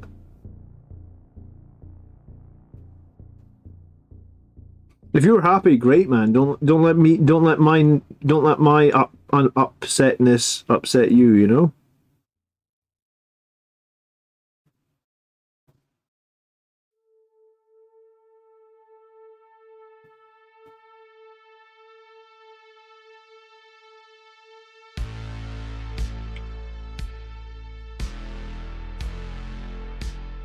I think I joined back on a chat about the upgrade sprue.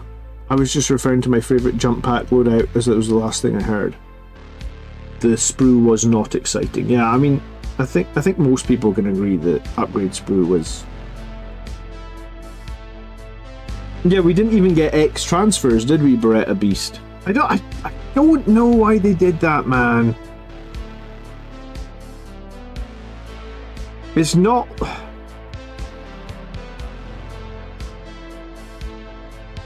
It just doesn't make a whole heap of sense to me. Take one of the coolest units that are so iconic and remove a ton of the flavour for what?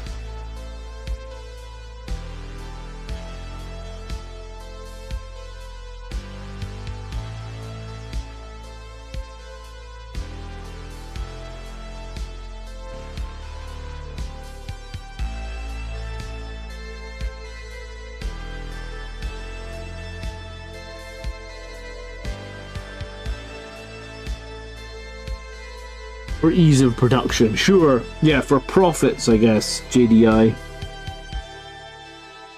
Like I said, it probably makes more sense for them to make an army box for another faction, which they know they'll sell like 10,000 copies, as opposed to appease 1,000 of us Blood Angels players that really wanted custom shoulder pads and stuff, right?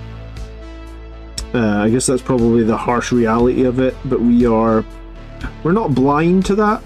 We're in denial of it, I guess, right?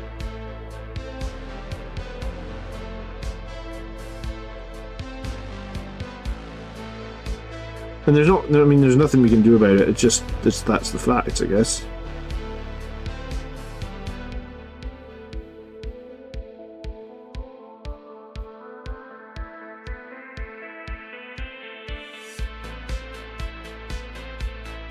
I'm concerned about the combat patrol. I mean, what is there to be concerned about the combat patrol? I think the thing about the combat patrol is there probably will be...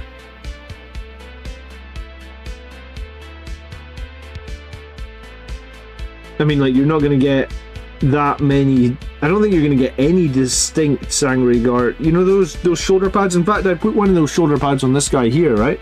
These shoulder pads with the wings, the iconic ones? I don't think you're going to get any of those in the new Sangre Guard box set. I'd be willing to bet quite a lot of money, I think, that you're not going to get those. I think it's very sad, because I think they're iconic and I think they're cool.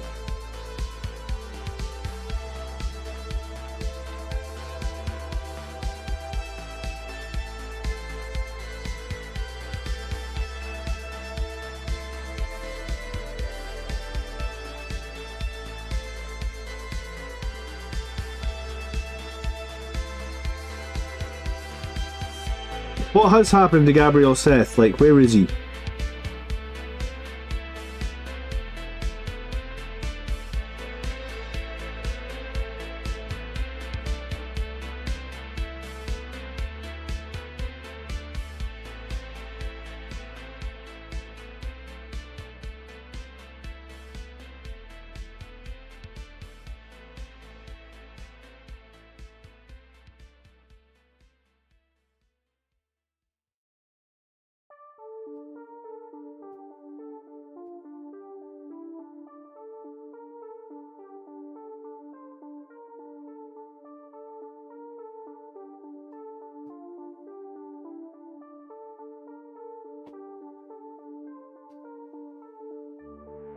I think it's funny that people aren't talking about how the new Sangre Guard are going to need an instant errata. Their index says you can take a banner without running all swords, but nowhere do you see a Sangre Guard able to run a banner without a spear. You'll need the firstborn upgrades. You'll need the firstborn Sangre Guard sprue, man. Because they can have a banner in the same hand as their pistol. So if you got one of those upgrades, if you got a Sangre Guard kit from 1st edition, or from firstborn, you'll be able to run... You'll be able to still have the banner on the model. I have no idea. I was planning to run them with all swords. I think the sword is by far the better weapon option. I mean, I wanted to have a banner as well, so... Firstborn or conversion? Yeah, you should definitely put some old Death Company shoulders on your Primaris models. I think if you're not doing that for your Death Company will just look the same as Assault Intercessors, which is... They just look at black Assault Intercessors, which I guess is fine, but as far as I'm concerned, Death Company aren't black Assault Intercessors. They're a unique unit with... They should be a unique unit with cool things to make them unique, right?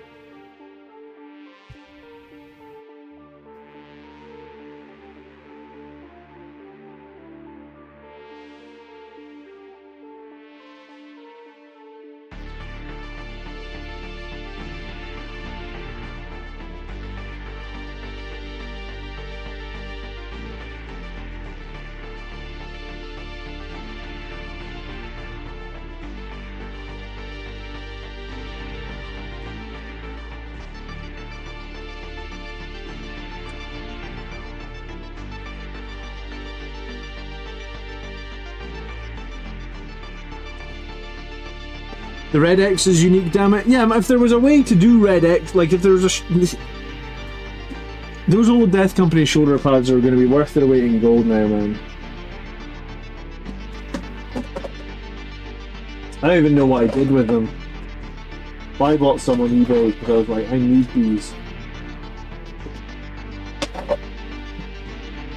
Yeah. I think at some point I might cannibalize some old Death Company models because I have a lot of old Death Company models, possibly to the point where I have too many. There's no game tonight, Lamartes. I'm off work. I play at my office, so I don't really want to go back there on a day off. I'm trying to take a break from work, so I know I wouldn't be working when I go back there, but there's like I was saying earlier in the stream, there's like a psychological thing of going to work or going to the building I work in. I just don't want to do it. I need a break from work. I've been holding off holidays because we were trying to get a release finished. So I've just taken 3 days off. I'm probably going to be live every single day the next 3 days, just painting and stuff. And I'm going to say something else. I'm probably going to play some Space Marine 2. I'd like to get a little bit further in Space Marine 2.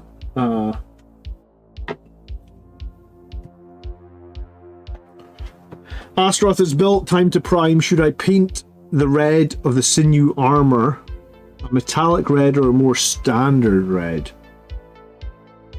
Here's the thing, Chrono's saying, I was trying to remember what I did for my Astaroth, like my original model. I know I sprayed him black originally.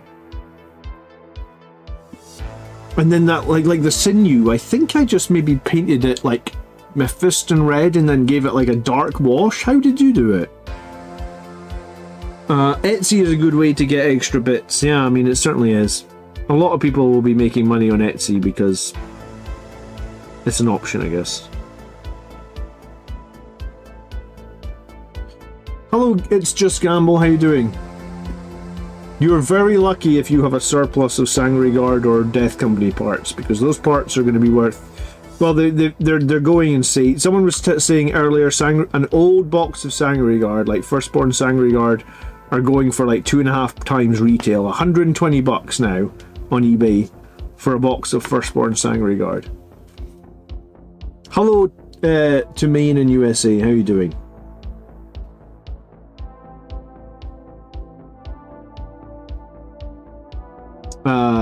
Lamartis is trying to get his Blood Angels box finished before he buys Space Marine 2. Yeah, I obviously didn't make that mistake. I pre-ordered Space Marine 2. I know everybody said to don't pre-order it, but I knew I would enjoy it, and I haven't been excited about a video game for a while. I don't get a lot of time to play video games, so I figured I'd take some time off this week. It was a good week because it means that I get a bit of time to catch up on some Blood Angel stuff. I mean, I need to make a couple of Death Company models from the new box. I think I need to make 4 more. So maybe tomorrow's stream I'll start by making the 4 that I need, and then I'll get on to painting. And I would like to get a good ways further, at least with these jump intercessors. I've got 2 units of Outriders, and I've got essentially a couple of units of jump intercessors, and I literally find myself using them in every list. And technically I've got an Impulsor as well, so I've got like 5 units that I should just not... I should just get some time, and... Yeah, so some time off work lets me get... Basically I'm going to spend all my time off work painting. It's fine. Be good to get some good progress. You're working on your Land Raider, Gamble? My Mephiston started with a black prime, then Corn Red, Mephiston Red, Evil Sun Scarlet, and the brightest highlight of Dragon Red.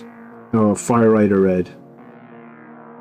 Yeah, I'm not entirely sure how I'm going to do Astaroth Sinew. I'd love to see some options, though. Maybe we can get some people to post some of their Astaroth Sinew on the Discord or something.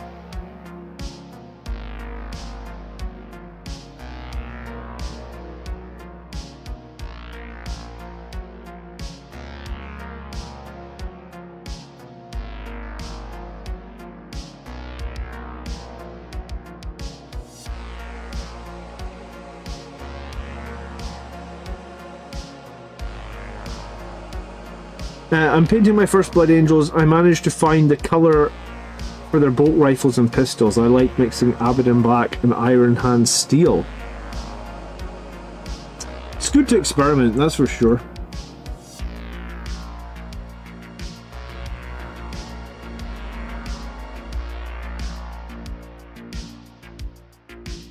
I tend to use a lot of lead belcher for the weapons.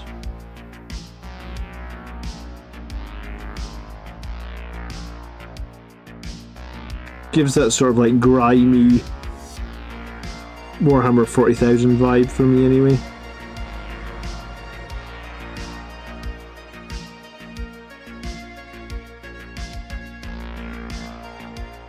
I'm thinking of running 3 assault intercessors with 3 impulsors and 3 captains. I mean, they're a very strong unit, dude. I do think impulsors are going to be somewhat meta for Blood Angels. I am considering running, like I was saying earlier in the stream, I am considering getting a second impulsor. They just always seem to provide value. And they're cheap now, and they fit Blade Guard now as well, which is really nice. I'm glad they fixed it so the Blade Guard can go inside them. I thought it was a little bit dumb before when they couldn't.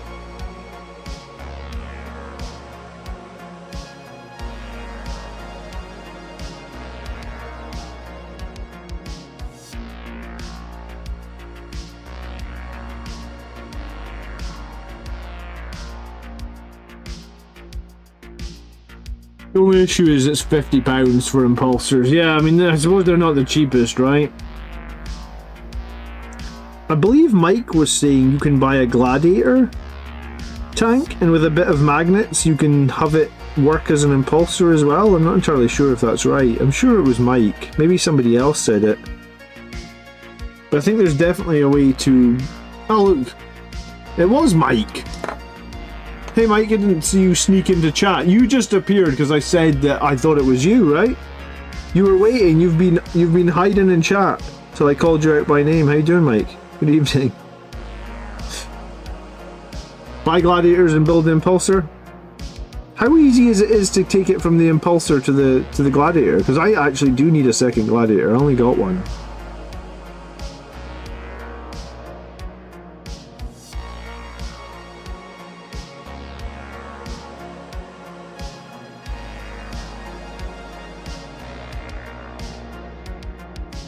It's like an impulsor with an upgrade sprue. I mean more like how easy can you, like if you wanted to take off the turret and stuff, how easy is that to do and make it look like an impulsor?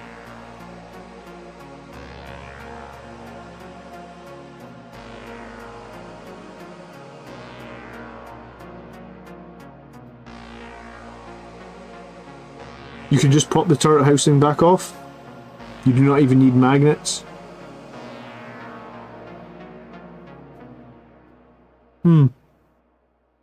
Interesting. Thanks for sharing. Yeah, I was thinking about commissioning an impulsor, but maybe that would be the thing to do. That would give me my option of 2 gladiators or 2 impulsors.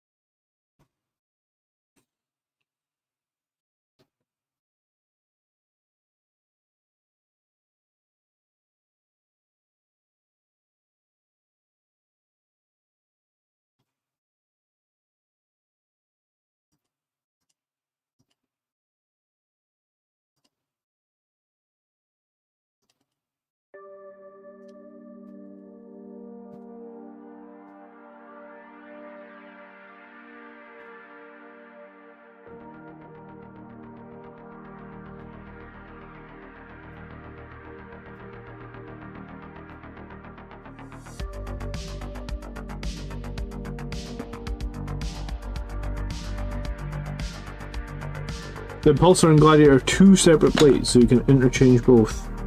Now that's what I need to do, man. I need to speak to Mike.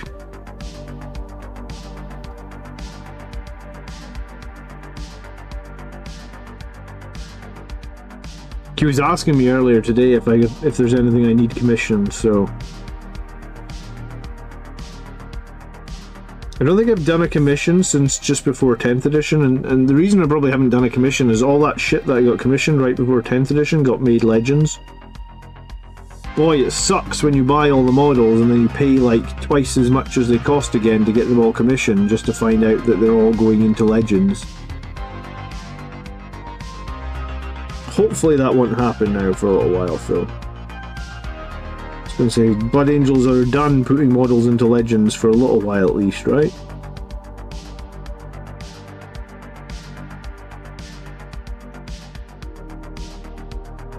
There you go.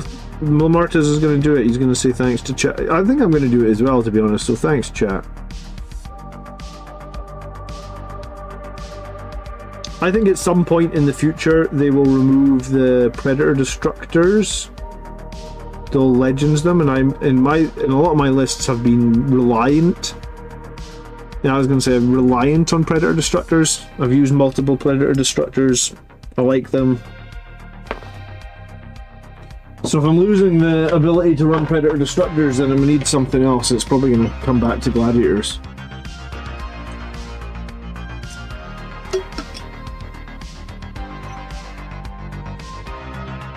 Apparently there's a... I've got the new codex here.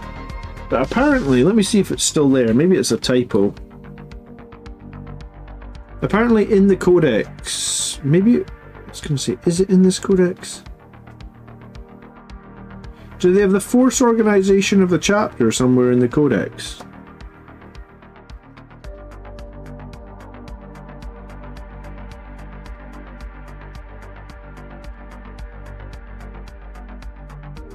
You have 9 impulsors? Why the hell have you got 9 impulsors? Yeah, I haven't even read all the lower stuff in the new codex, so maybe that's a job for tomorrow as well, while I'm off work.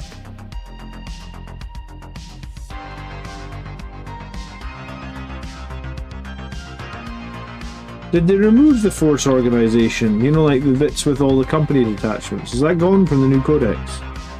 Or what page is it on? Does it exist? I'm not seeing it.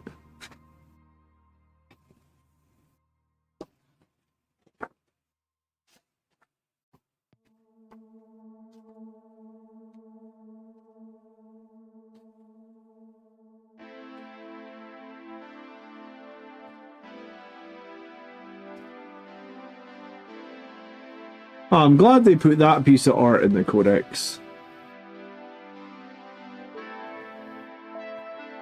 That's iconic. That's cool that they put that in for the Crusade at least. Whoever drew that artwork is a legend. No, I'm not seeing the force organization for the inside the codex anymore. Is that gone?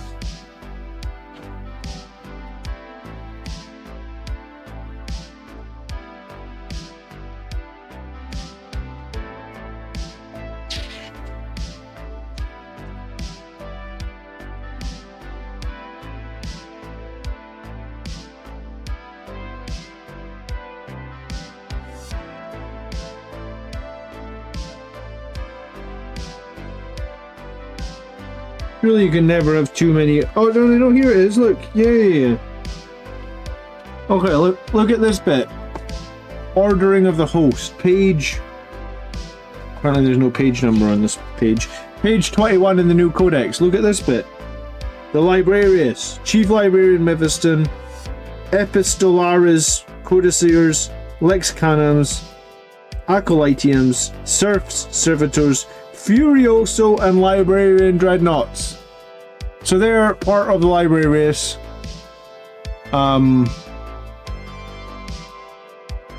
They just don't have any models. Apparently. Someone called that out. I mean, Corbolo is mentioned in here as well as Brother Diantos. Who's this? This guy.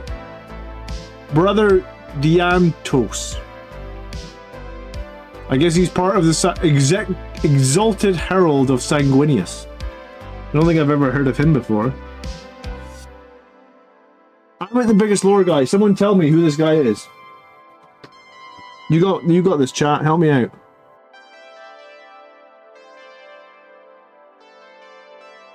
Jar Jar loves his impulsor. Yeah, I have an impulsor. I was painting mine black for the Death Company. It's funny that, because I painted it black for the Death Company, and then I actually never, ever put Death Company inside it. But I did paint it black for the Death Company.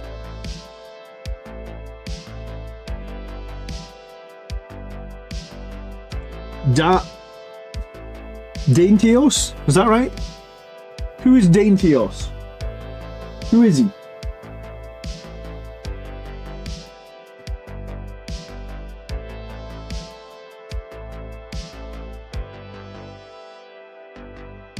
I feel like we will see Librarian Dreadnought again, along with Seth, mention too much in her codex and would sell a ton of models and make people happy.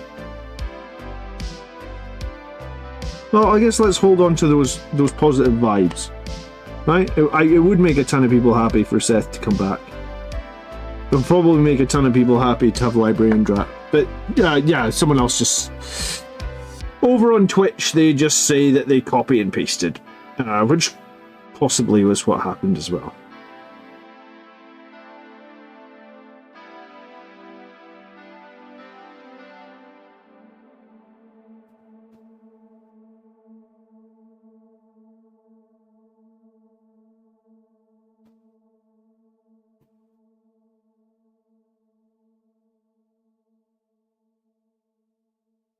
Like the pictures of the winged Sangre Guard. Yeah, you're very right about the winged Sangre Guard.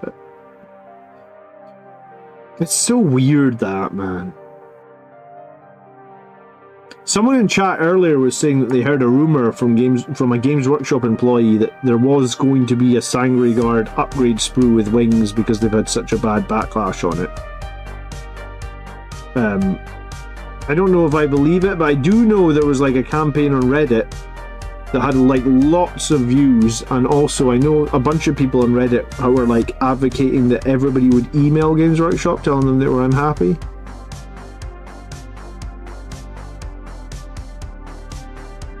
So yeah, I don't really know what the outcome was, but there's a rumor, but I mean, who knows? The Librarian Dreadnought gave Blood Angels some individuality. I mean, a lot of our old custom models gave us individuality, right? GW deliberately spells the names that way to make them copyrightable. I thought they just spelled the names that way to fuck with me, dude, because I'm the worst at pronunciation. I can't even pronounce, like, proper, normal English words.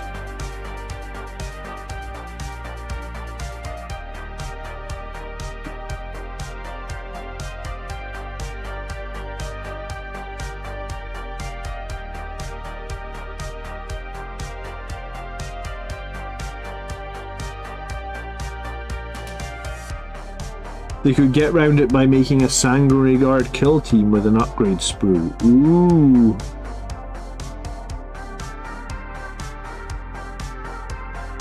I suppose you are right.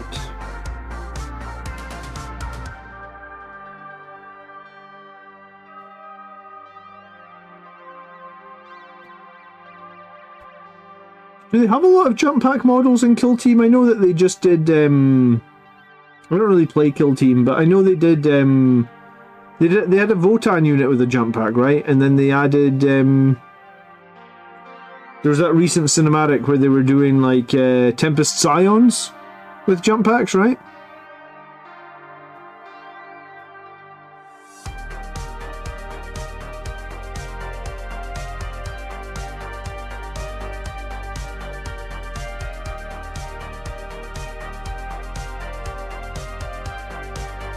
I do love me some jump pack intercessors, Austin. They are very cool models, aren't they? I'm going to build 5 of my...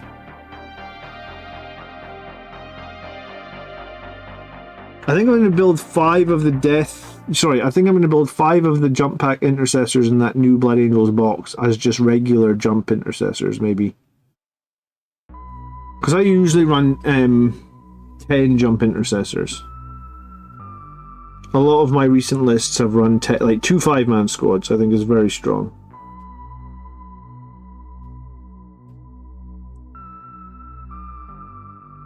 Did they get rid of triangles for movement in Kill Team? I have no idea. I only played the first version of Kill Team like way back in like 2018. I haven't played Kill Team in like 6 years now at this point.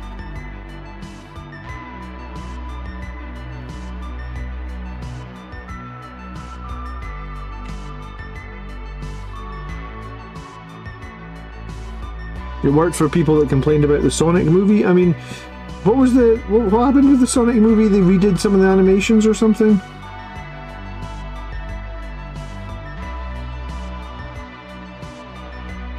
I was going to say, did they underestimate the passion of the Blood Angels community?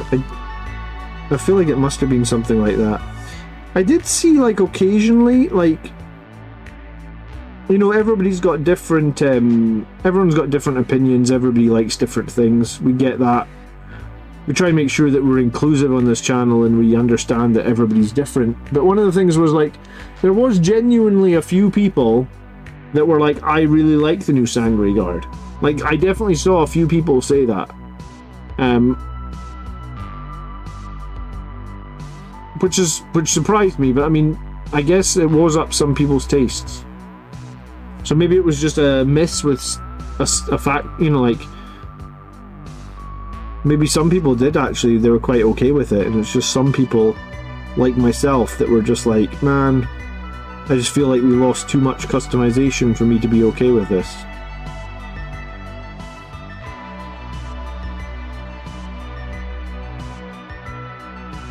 Assault Intercessors are indeed awesome in 5s. I think I have to credit some of my tournament win to the 5-man Assault Intercessors I used. If they stay at 80 points, they're such a staple for Blood Angels. They're just such a good unit for us.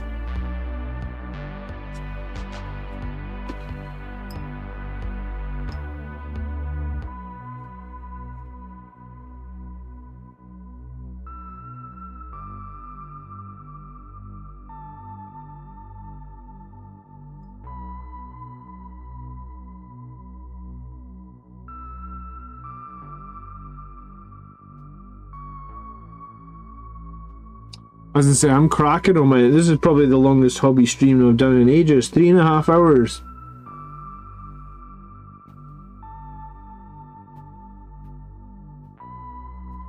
Crusader thinks they'll look great when you give them different heads when you give them their wings back. I think they'll look I think they'll look okay with different heads. I plan on giving I plan on giving my new Sangre Guard wings for sure.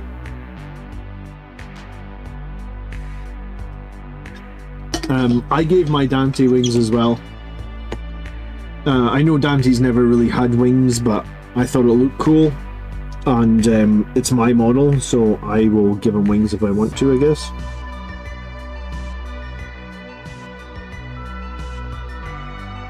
And yeah, I bought some of those feathered shoulder pads just because there were still some kicking around on eBay, and I thought that I would like those.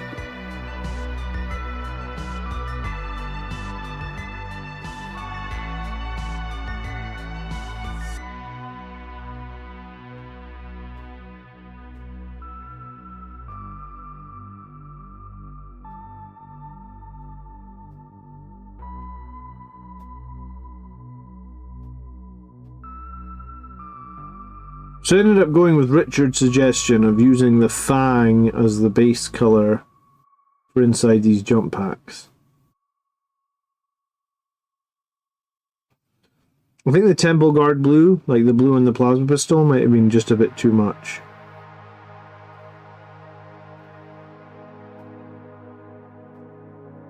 Hard to see.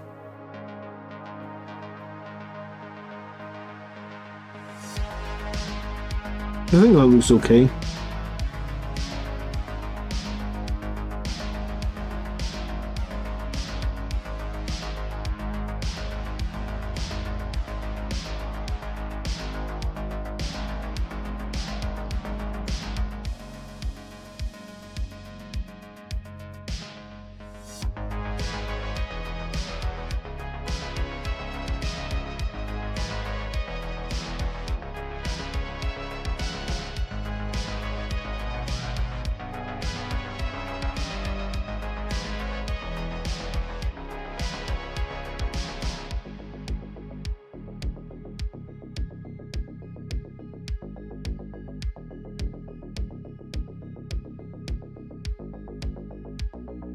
Yeah, someone else said that I should use a white paint followed by a contrast, but I don't think I've got a great contrast for it, so...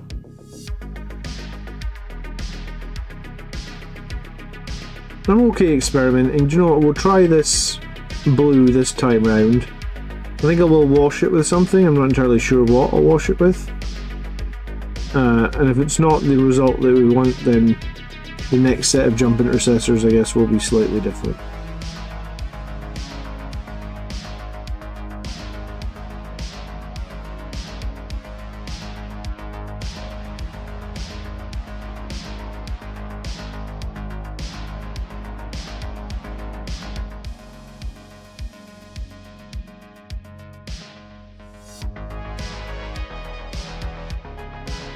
I like to paint the thruster nozzles lead belcher, a messy white dry brush in the centre for the glow,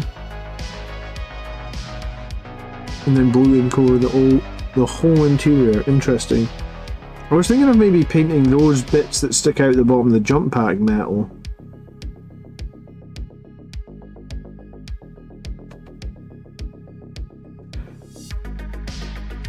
Ooh, me. Apparently I'm tired, man. I hope not, because I've got Xenos to frag tonight in Space Marine 2. Gilliman Blue? Oh yeah, I've got Gilliman Glaze. Maybe we'll use that. But yeah, a slightly lighter blue dry brush might work on top. That's what I was thinking, like the base colour of the Fang, slightly dry brush, and then I could even use the Gilliman Glaze to just give it a little bit of some sort of sheen.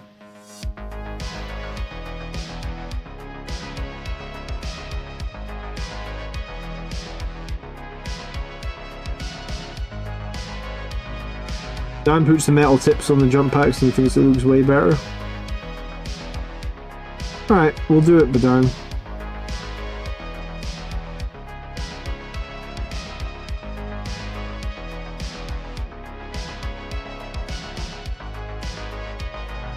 Hello, Mr. Bolek91, how you doing?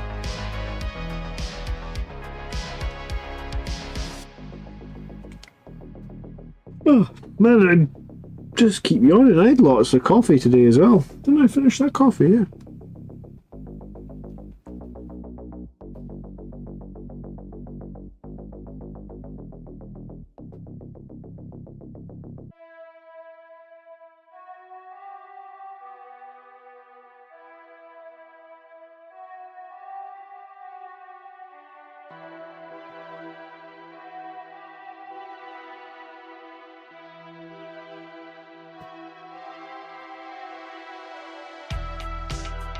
So normally when I get like all their base colours done, like one coat of all the base colours, I feel like, I guess that's like a milestone of like 30-40% done with the model, so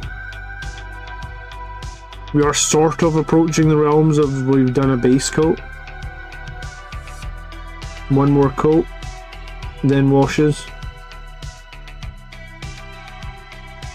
These guys have taken a fair amount of time, I must admit, though.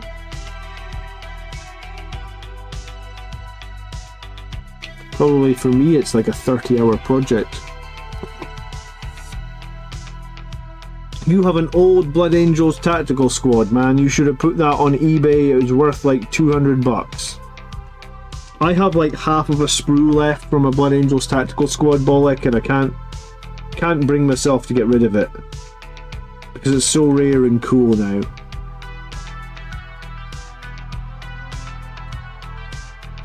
I think that the rumour is that we're expecting the MFM points towards the end of October, Austin. People were saying that they expect them like 4 to 6 weeks after the pre-order. 4 to 6 weeks after the pre-order for the new set. So the new set came out yesterday. The new set came out on Saturday. And obviously that was 2-week pre-order, so you would think that like Saturday would be the 15th, so people think probably 3 weeks from Saturday the 15th, so something around the 6th of October might be the MFM points. If you're new, that basically just means when the new points are available to play all the new models from the new Blood Angels box, right?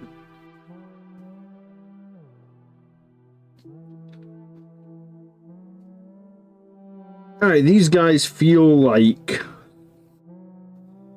they are fieldable as a ragtag. Hey, thanks so much, Victor, for subscribing. I appreciate it. They feel like they're a ragtag unit now of at least more than 2 colors. What they got? Red, yellow, black, grey. It's like 4 colors.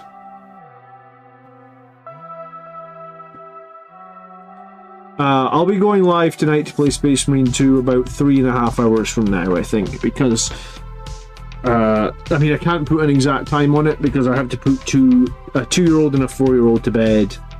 And if I could put an exact time on it, it would be brilliant. But they have, the 2 of them are let's just say they're what they are. They're little nightmares. You put them into bed, and then last night the little one will go through to the bed with the big one, or the big one will go through to the bed with the little one, and they won't sleep when they're both in the same bed. So yeah, probably 8 o'clock. I just plan on playing Space Marine the whole evening, man. I'm off work. Yeah, do you know what? If I play Space Marine the whole evening, then tomorrow night. I was like, I've got to filter in. I've got to figure out when I'm having some time off with my wife though, because I'm not allowed to just take all the time off work and then stream video games and play by myself the whole time. Do you know what? I'm gonna have to speak to the wife. Happy wife, happy life. Trust me on that one.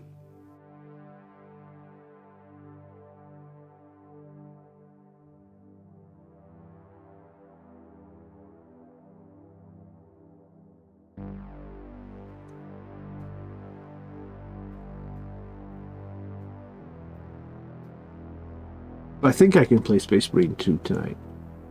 I think. The new edition of Kill Team should see a return of swooping hawks and warp spiders, so Sangre Guard might not be unrealistic. Have you been keeping up with Kill Team, Robert?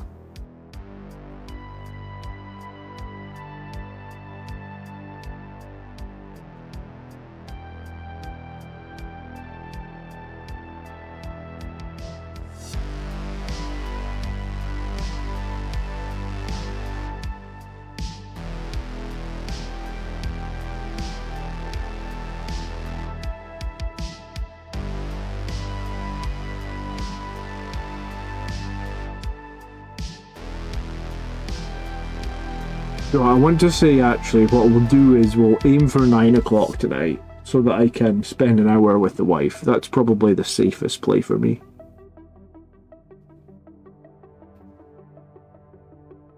And then everybody's happy.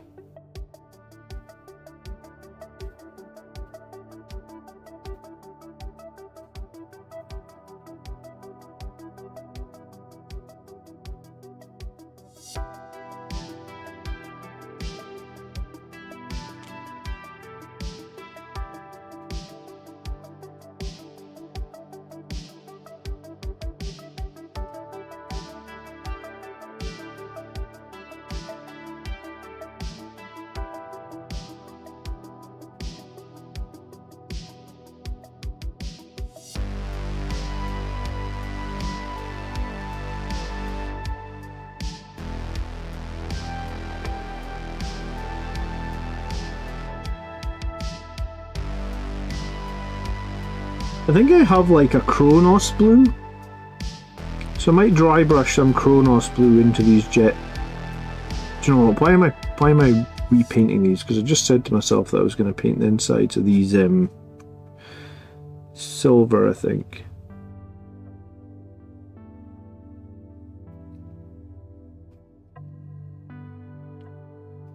Do you have to complete the solo campaign to play online? You do not. I think you have to complete the tutorial solo, which takes like an hour to be able to play online. But it's a bit weird, like you don't queue multiplayer from the main menu, you like load up your single player character, and then you like go to your armory or your like launch bay, and you like launch PvP missions from the single player game. It's a little bit weird how that works, I guess.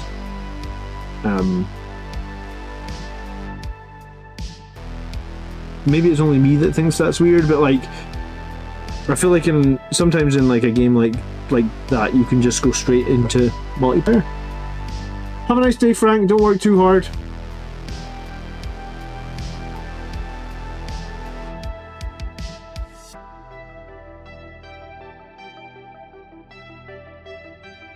Yeah, I think I'm going to do I think I am going to paint the fins on these jump packs as well. I have awoken. Oh, thanks so much for subscribing, dude. I have no idea how I'm going to pronounce your name, so I'll just say thank you. Welcome to the channel. Appreciate it. It's almost like a running joke that I can't even pronounce English names.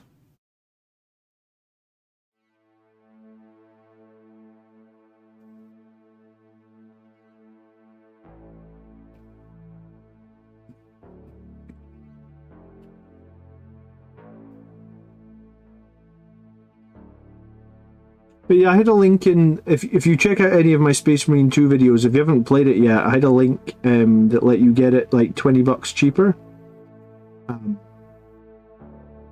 So like if you're considering getting Space Marine 2, you can use the link in any of the Space Marine 2 videos to get like $20 off. And I mean, that's not nothing, right? It's quite a lot of money.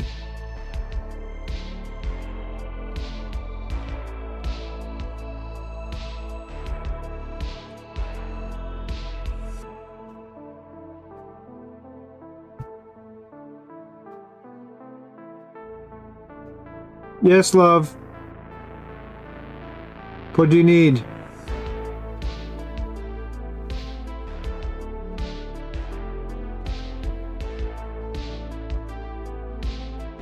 You're doing what on the side of the road? Okay.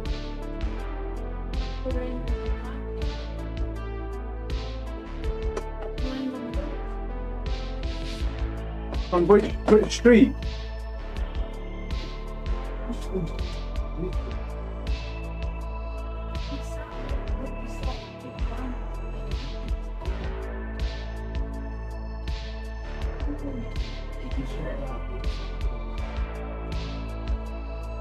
Okay, but if it was Michael or Annabella, what would you like? Well, I'll leave it then. But you better hope that when it's one of our kids, somebody will be back here. I said they'd go in this moment as well. Not. They got going to one of their houses. You know.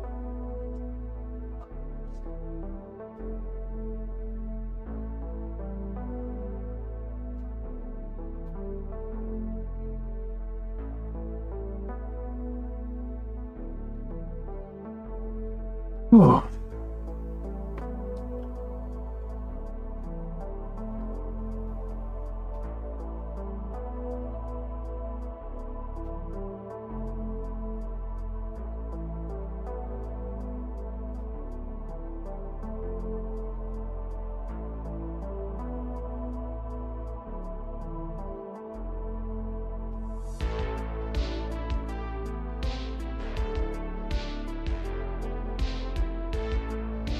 I was playing on Angels of Death as well, Robert, and I was getting destroyed. I feel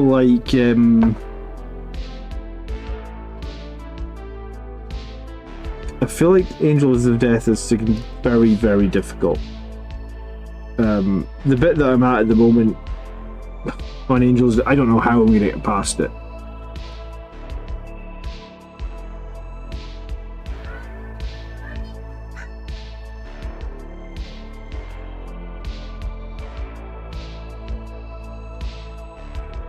Alright, I'm gonna have to end this stream because the kids are home and they're gonna be fighting within the next 5 minutes, and no one wants to hear me screaming at them. I love it when the 4-year-old tells the 2-year-old he's been a bad boy. Like, you bad boy! Alright.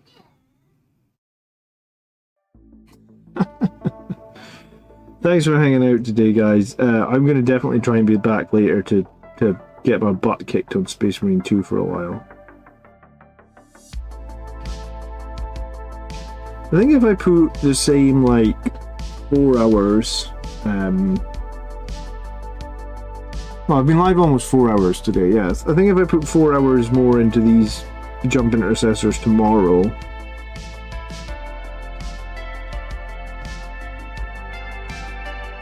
they could be a some plot.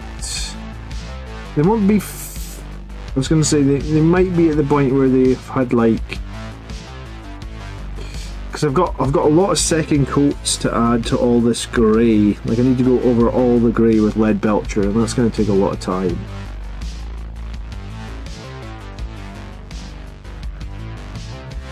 But 4 more hours, I mean,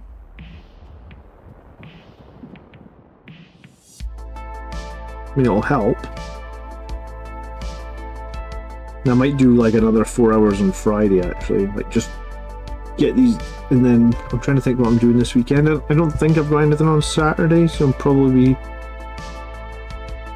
painting Saturday night as well. Try and bash out these.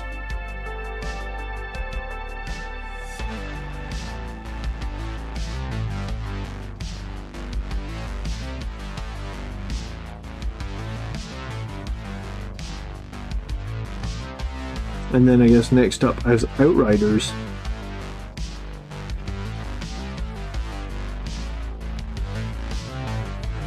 Well, thanks for hanging out, Ryan. Thanks for viewing, Jim. Do appreciate you guys hanging out all afternoon. It wouldn't really be a very entertaining stream if none of you guys came and hung out and chatted, you know?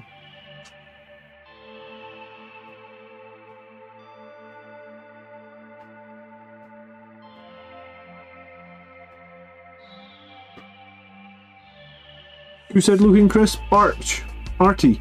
Thanks, dude. There's a lot to do. There's a lot to do on these guys. I wouldn't even say they're like 30% complete.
What's the light equipment I'm using? It's just a magnifying glass, dude, with a LED light in it.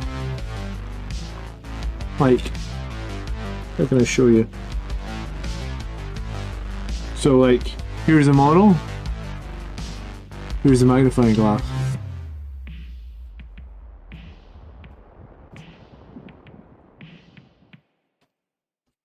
So the light just lets you see clearer, and I guess the magnifying glass just lets you get more precision on... The one disadvantage I find with the magnifying glass is you do end up painting details that you probably will not see with the naked eye.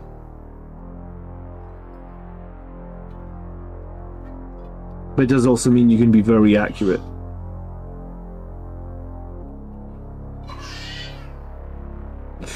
Alright, I think I'm going to leave it there before my kids cause my wife to start shouting, and then it'll be better if I go now.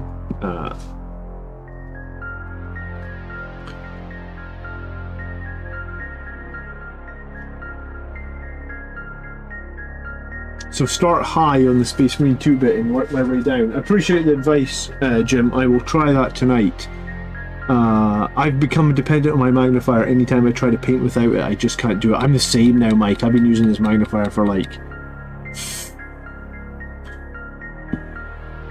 I don't know, probably 6 or 7 years. I find if I don't mind like base coating or maybe doing like tanks or stuff. But the second I want to do details, I just feel like I feel naked almost without my magnifying glass. And I know that ever since I got it, and it only cost like £15 on Amazon, the level of my painting like jumped, I think, considerably. So we'll leave it there for today. I'll be back later tonight. I'm going to play Space Marine 2, so maybe I'll see some of you guys tonight. Thanks so much for hanging out, everybody.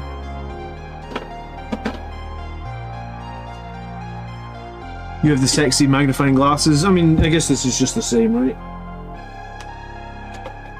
Okay. I'll see you guys later tonight. Thanks so much. I should be back tomorrow. I think I'm gonna, assuming everything goes well, I'm gonna paint all afternoon tomorrow as well. But have a good evening. If I don't see you, and also if you didn't check out my Space Marine 2 video from earlier today, check it out because it's the more eyes we can get on it, the more improvements we can maybe get to Space Marine 2, which would be awesome. Hit the like button on this stream if you didn't already do that. And I will see you guys later. Good evening, good night. Thanks for hanging out.